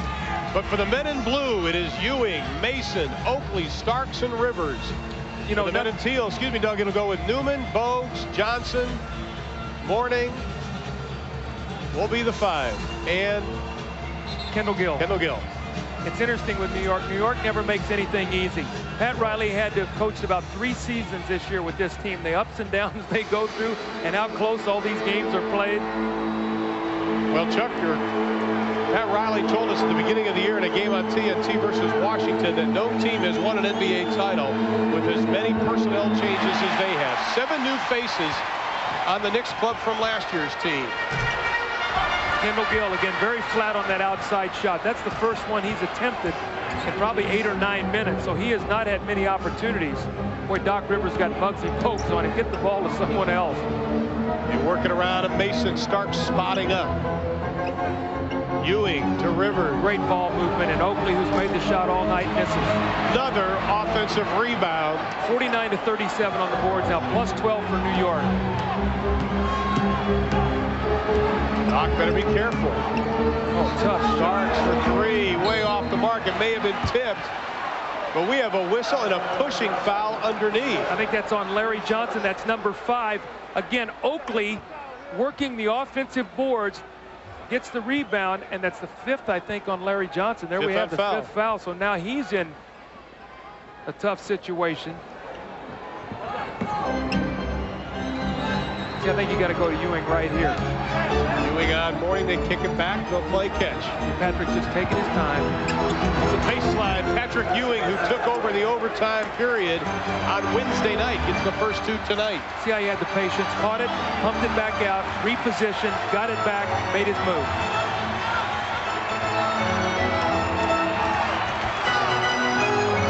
Johnson out Oakley. There's a double team. Muggsy's going to have the open shot. Takes it, doesn't get it. To slam it, I think, Doug. Looked like he had the one hand on it. At the last moment, it slipped out of his hands. But Muggsy Bogues, Doc Rivers is the double teamer on Larry Johnson, so he's the guy that's going to have the shot. Now, he missed one. He's got to continue to take it. He can't run off of it. Starks over to Ewing. He'll take about a 15-footer. He doesn't get it. Rebound, Charlotte trailing by 2 in overtime. 3:20 left to play. Gill spins, the reverse, doesn't get it. Loses the ball, still loose. We're going to jump it up as New York was trying to call a timeout before the jump. I think Doc Rivers is hurt. It looks like he might have hurt his elbow. He has had an unbelievably tough season with injuries. Broken nose, chipped teeth. Gill's going to roll out here, and he goes up, and Patrick Ewing holds his ground. He jumps back into him, and then the ball goes loose. Right there on the floor. Doc Rivers goes down, Ewing goes down, and you see Doc Rivers gets his arm locked in there behind him. Gill and Rivers jumping it up. Should tip it back to Johnny Newman. Oh, right there, right between the two guys, right where you're supposed to go. Charlotte 0 for 4 from the floor in overtime. Mourning, the big right-handed hook. Nice patience by Alonzo Mourning. So both big guys going right at each other here in the overtime. 28 for Mourning in the game is Hubert Davis, who won it for New York. Set the check back in. Won it in game 2. With Doc Rivers, no place to go. He's trying to crab dribble Muggsy Bogues off of it. And then he puts the shot up. Remember now, he's the guy that hit the shots against Indiana. Bogues blows by everybody. A whistle and a foul on the drive. That'll be on John Starks. He is playing with 5 personal fouls. Doc Rivers has played himself into exhaustion. After he made the shot, he could not get back down the floor. Muggsy just sprinted down the floor. And so Doc Rivers is out of the game. It looked like he might have pulled a hamstring or something. Mike Saunders, the trainer, is looking at him right now. Doc is bent over on the far side, trying to stand up. Tied. Knicks lead it by 2, 98-96. We were tied at 94 at the end of regular. Went right around Patrick Ewing. Patrick did not move his feet. Right with the jump hook, left with the power dunk. Alonzo Mourning, these are the playoffs. Ewing. Mason fakes the pass to Ewing. The little jump. Right-hander goes down. See, very good patience by New York. Now what they're doing is they're trapping. Patrick's making the extra pass, and on the rotation out, they're finding the ball right back to Patrick Ewing. Patrick Ewing with 26. He has yet to visit the stripe. Alonzo Mourning with 30. We have a timeout. Knicks lead it by 2 in OT. Knicks lead 100-98. Now the last time down the floor, Mourning spins left shoulder with the jump hook with the right hand. This time he comes back to the middle. Patrick stops sliding. He reaches, and we see the power dunk for Alonzo Mourning to tie the ball game up. Now we go back to Patrick Ewing, and what we see here is Patrick is going to get double teamed. Here comes Johnny Newman. We stop, but there's the double team. Patrick is going to throw out of there. Now here's what happens. Mason's going to put it on the floor, and we stop it right there. Both guys have left. Guess who? Patrick Ewing, who now gets the wide open little shot. So the good patience by New York gets him 2 more points. Doc Rivers, we understand, has a leg cramp. He may return in the game. But right now, they'll go with the rookie Hubert Davis as we look at the battle between Ewing and Mourning tonight.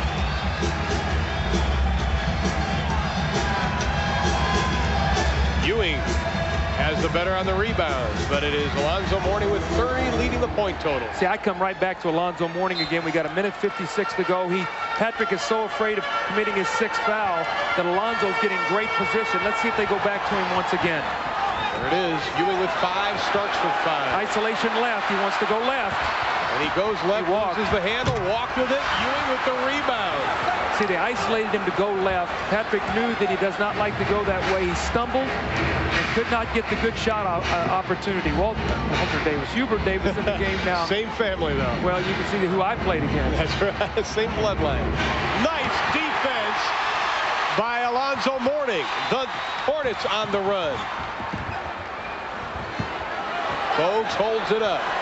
Looking for Johnson down low. Shot clock at 10. Here comes Hubert Davis to lead Muggsy Bogues. The fall away way short. Not the shot I think you would want at that point. No, you hold it too long. You let the defense come double team you. Hubert Davis, a lot of confidence here by Pat Riley. He's got him out on top of the floor handling the ball against Kendall Gill. Bogues on Starks.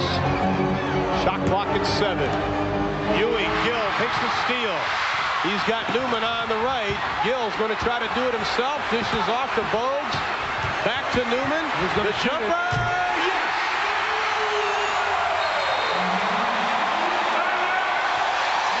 Timeout. We're tied at 100.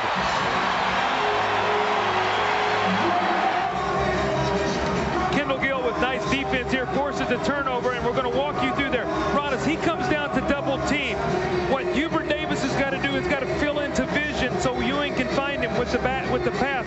He works away from the ball. As a result, the pass is deflected. Now, who's going to take this shot? Kendall Gill drives it. He finds out Muggsy Bogues, who won't take it. And look at the shot that Johnny Newman hits here with 2 defenders to tie the game. What a sensational play. We are tied at 100. 37.7 left to play. New York with 2 full timeouts and a 20. Charlotte the same. Again, now, there's plenty of time here. If New York is able to get a good executed play where they might be able to get a 2-possession to 1, and they get it going quickly, which is what they want to do. There's the rookie again, Hubert Davis. And he buries it again! Are you serious? Look at him. He said his 3-point shot in game 2 was a gift from God. So was that one. What a shot by the rookie who played in only 50 regular season games. Well, what they did was they cleared it out for Starks to penetrate. Hubert Davis slid down to spot it, but more importantly, they got it up for another possession. Here's Starks, and watch what happens with a defensive man. Stop it right there. Look where Kendall Gill is, coming in here to give help, and no one is able to get back to Hubert Davis, who has his feet on the line, but a great pass by Starks and tremendous concentration and poise by the rookie from North Carolina. That's 3 for 4 tonight, 6 points, and we all remember his big 3-point shot the other night to tie game 2. Well, he said he credits his success to his father, who works for the Department of Education in Washington, D.C. He said he was so nervous when he came out on the court Wednesday night, he thought, what am I doing out here? But he has stood up to the challenge in the last 2 games. 28.5 left in the game, 21 on the shot clock. Charlotte now with only 1 full timeout and a 20.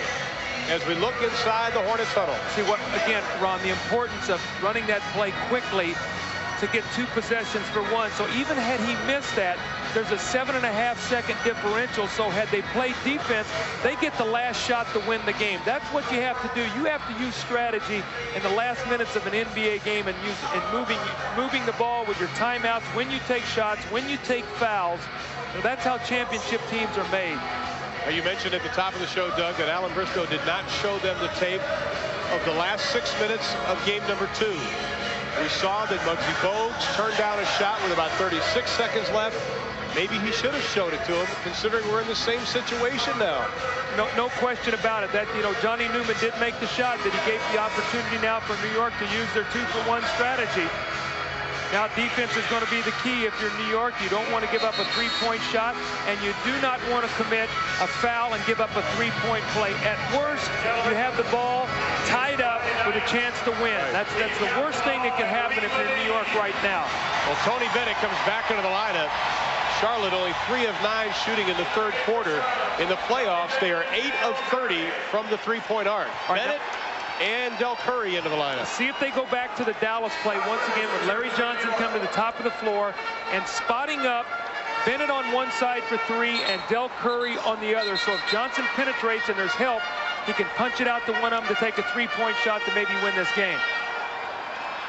28.5, the Knicks by 2 in overtime. Interestingly, Tony Bennett's going to be handling the basketball here. Johnson can't get away from Mason.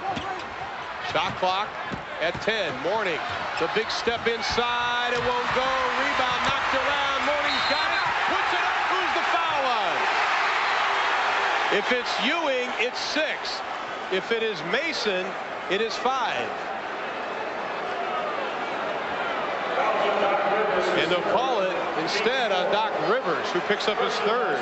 Second shot opportunities. Just the relentless pursuit of the ball by Alonzo Mourning. Just came in and took it away from 4 New York defenders. Now again, free throw line. The pressure of shooting free throws. Mourning 58% in this series.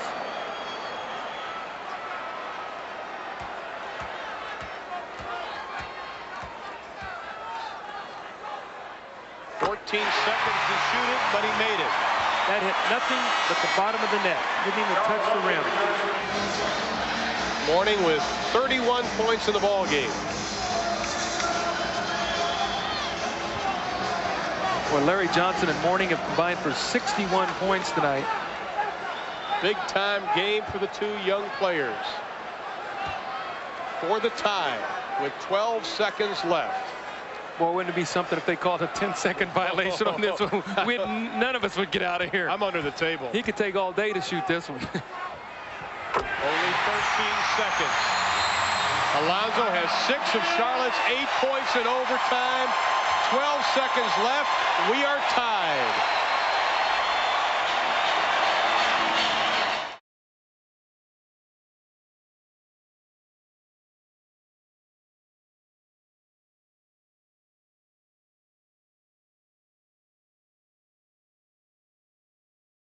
Charlotte has a full and a 20, but there it is again, Doug. 1 foul to give. Now, the importance of the Hornets having 1 foul to give, obviously, if you get in a position where you can take the foul, get it out of bounds.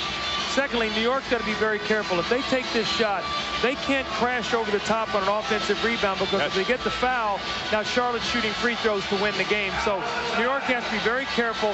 Important thing is, first thing you got to do is get the ball in bounds. Now, we've seen Muggsy Bogues matched up against Starks, and Starks has tried to penetrate. So they bring Starks up through the middle of the floor. You've got to be very careful not to throw a lazy pass to the center of the floor where it can be picked off. Wingate in for defensive purposes for Charlotte. Everybody is standing. The final 10. Starks, now remember in the game the other night, he just backed him down and took the shot over him. Mourning helps. Ewing will be open. Oh, Charlotte has it. The shot, it won't go, and we're into the second overtime. I love this game.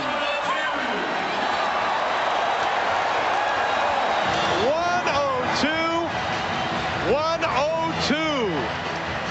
Let's see if it was a foul, Doug. All right, we're going to hold it right here, Ron. First of all, when a guy reaches in for the basketball, if he hits basketball, which is on top of the ball, normally the ball goes down, okay? If he hits arm, the ball has a tendency to go up. Now, we can't really see it here, but watch what happens when he reaches in. If you get ball, that ball's normally going to go down towards the floor. See him backing him down, and right there, see where he hits him right across the wrist, and the ball goes up. If you get ball, it goes down. Excellent job by our guys on the cameras underneath. Another angle. Let's see if we can see it again from this angle. Right there, across the hand, and the ball, hand's part of the ball, no call. And Charlotte, we're looking at a double OT. Oh boy, minutes played. Ewing and Mourning both have played 42 minutes in the game. Charlotte with 14 steals. New York with just 2. Here we go again. Can Ewing play this period without fouling out? I mean, he has played the last 3 minutes. And a steal. Charlotte has it. Johnson wisely holds it up. Patrick Ewing has played 8 minutes now with 5 fouls, playing against Alonzo Mourning, who is very active in the post. Ewing with 5, Starks with 5. Gill still off the mark, gets his own rebound to Johnson. No! Gill keeps it alive. Last touch by New York. Oh my goodness. You know, Kendall Gill, when he's taking his shot, he has given it such great effort, but he is shooting it with no confidence. It's almost like he's letting it go and trying to go chase it back down. He's now 3 for 15 in tonight's game. If Charlotte can win this game with this kind of perimeter shooting. Yes, they're living right. A lot of time on the shot clock. We're at 10. Johnson, the quick move inside. Ewing's got it. Hubert Davis went hard to the floor. See, now what you're doing is you got Hubert Davis on top of the floor with the dribble. You're going to try to run Starks down there and see if he can post him. Larry Johnson playing with 5 fouls. Oakley looks at it, takes it short. Boom! Stakes it away from Starks.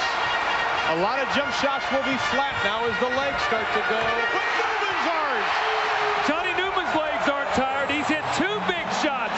Remember the baseline jumper when no one would pull the trigger, and then that one gives him a 2-point lead. Alan Briscoe did not go with him in game 2. He's going with him in 3. Ewing. Over Mourning. Mourning had the rebound. Lost it to Anthony Mason underneath. 54 rebounds to 42 now for New York. Plus 12. Get a count here on the offensive rebounds. Tied at 104. Mourning working on Ewing. Throws it right into the hands of Davis. Stolen by Muggsy Bogues. Bogues from 15. No. Gill has it stripped by Hubert Davis. And here comes Davis out of the pack. Starks spotting up. How about Hubert Davis playing these critical minutes? He's going to be open for another 3 here if they double team. Ewing into the paint. The left hand is short. Gill to Bogues. 3 on 4. Look at Alonzo Mourning. He has not even got across the floor yet. He is dragging. Great move. Johnson loses it. Hubert Davis again. I tell you, we might have to pull out a tourniquet to have a foul here in this last. Call the corner. Starks lets it go, but he draws the foul. You're right. He took his head off. Foul was on Kendall Gill. That'll be number 4. Foul situation. Johnson with 5. Gill with 4. Newman with 5. Mourning only with 2. And for New York, Patrick Ewing playing with 5. Starks with 5. Smith is fouled out. Oakley with 4. And Mason with 4. Well, I tell you what, you've got a lot of teams right now seeing New York expend so much energy that they're going to advance to the next round. Yeah. Nothing but net for John Starks in his first appearance at the line. You see offensive rebounds. Now, remember, 23 in game 2 from New York. Tonight they have 25. Now, I know this is double overtime, but Charlotte, their weakness all season long has been that they are the worst defensive rebounding team, and the fact they give up the most offensive rebounds. So it's 25 to 14, plus 11 on the offensive boards for New York tonight. The Knicks by a pair. In the second OT, in case you just joined us, 2:20 left to be played. Newman dribbles off his foot and then he falls. Mason. Look at Muggsy Bogues! What a play by Muggsy! He's got the ball! Where did he go from? Goodness! Where did he go from? Like a little gnat at a picnic. Have mercy! Look at him. Look where Muggsy Bogues is. Where he's not even in the picture yet. Where is he? There he is. What a great play. Muggsy Bogues, 5 steals tonight. 17 for the ball game for the Hornets. 2:12 left to be played. The Knicks by 2. I don't think it can get any better than this. No, baby. this Charlotte team has got a lot of courage and a lot of heart. You really have to take your hat off to them because New York has thrown everything at them tonight, and they are standing toe-to-toe here, down only 2 in double overtime. There's a lot of sports cafes around the country making a lot of money off this game as people continue to buy the nachos and the suds watching this. Thank God it's only one game here tonight on the 17th. Nobody's going to be able to stay up for the next. They're going to be so tired. Morning. What a goal! Oh, my goodness! I think Patrick Ewing is tired. I think Alonzo's worn him down here tonight. 34 points for Alonzo Mourning to go with 9 rebounds. You know, Patrick's got the savvy and the experience, and right now, Alonzo Mourning's got the young legs. Starks to Mason. Shot clock at 6. Down low, Mason with 3 on the shot clock, the left-handed. Oh, steal by Oakley. Great hustle by Oakley to strip the ball loose. And Del Curry almost made a major mistake by arguing the call instead of getting back on defense. Here comes a double team on Ewing. Mason will be open. Mason from 16 goes about 14. Mourning had it, last touch by New York.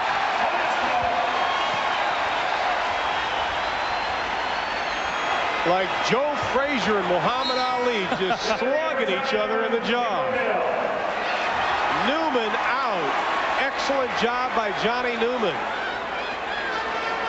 Gill back into the lineup. You got to go back to Mourning. Mourning's got his own way right now with Patrick. He's got the fresher legs, and Patrick's got 5 fouls. You get him the 6th foul, you're in great shape.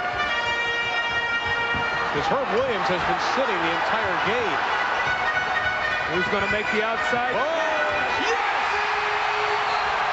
Remember, that's the one he would not take the other night. Do you learn from your failure? If you're Muggsy Bogues, you do.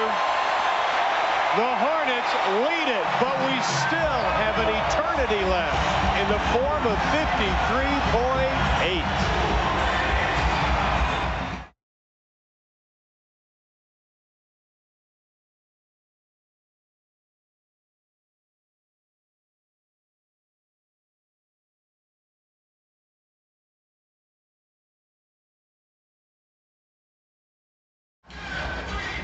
Well, the Hornets lead by 2, 53.8 seconds to go in double overtime, and Alonzo Mourning is putting on a clinic here in the low post, spinning, weaving, going to the basket. Look at this drop step, keeps it away from Patrick Ewing, the 2-hand dunk, and then the really big shot by Muggsy Bogues. We're going to watch what happens. The ball's going to go in the post to Mourning, and we stop it right there. That's Muggsy's man on the double team, and this shot the other night he did not take.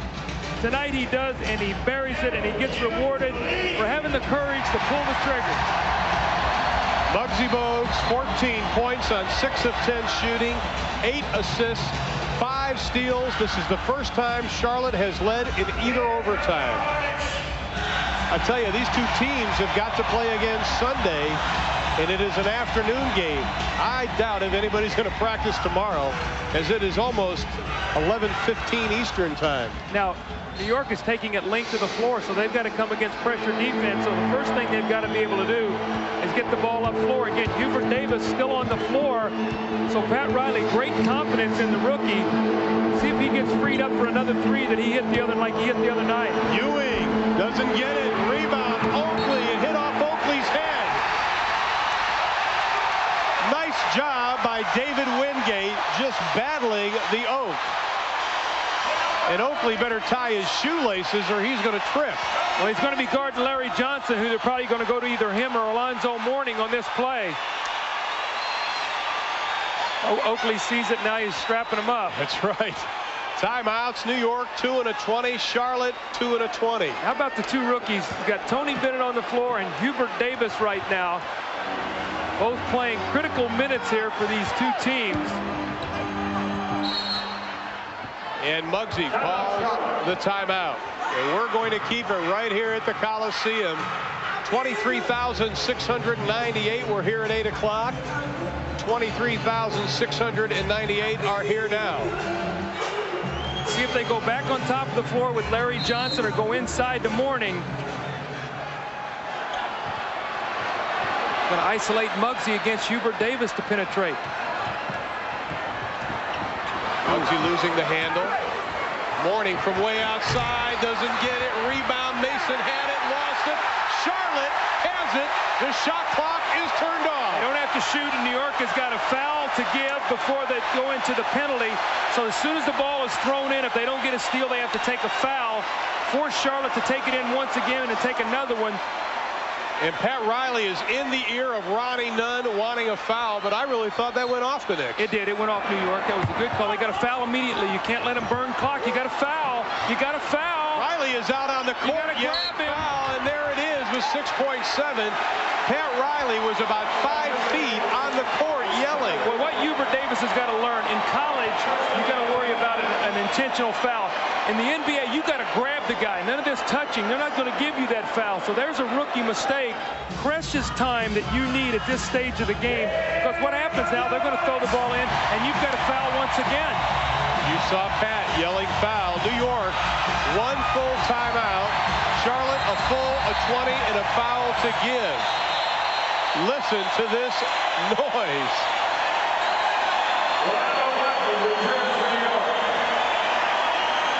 Charlotte with the lead and the ball. All right, who do you want to shoot these pressure free throws? Alonzo Mourning? If so, that's who you want to catch the ball immediately. Or if you want Larry Johnson, that guy's got to come to the ball. I think Alonzo Mourning's the guy. You got to foul him. Hubert Davis does this time. Less than a second drops off, and Muggsy Bogues, who is 2 of 4 from the line, will go to the line. Wingate will come in, and Kendall Gill will come in. Muggsy, the big shot. Well, you make 2 here, and you give yourself a great chance to win this game. Oh, yes. Nothing but net. Sort of apropos that the smallest guy on the floor would make the biggest plays tonight.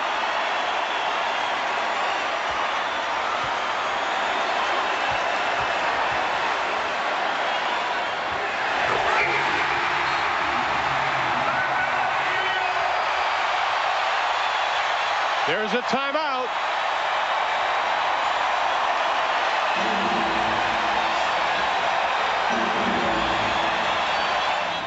.110-106. The Charlotte Hornets 5.5 seconds away from forcing at least a game 5.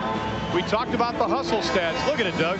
Well, +4 now for the Hornets. It was +4 now on the scoreboard, 110-106. The last time we looked at it, it was dead even. So the hustle plays that the Hornets have had to make have given them this 4-point lead. Game 5 will be played Tuesday night right here on TNT at 8 o'clock Eastern time from Madison Square. New York just 1 of 7 in the second overtime as Charlotte has outscored or has scored the last 6 points of the game since they trailed 106-104, and New York is out of timeouts. What you don't want is someone to foul a 3-point shooter taking the shot. No 4-point plays. The worst thing that happens is if they score, you take timeout, you move the ball to half court because New York can't advance it.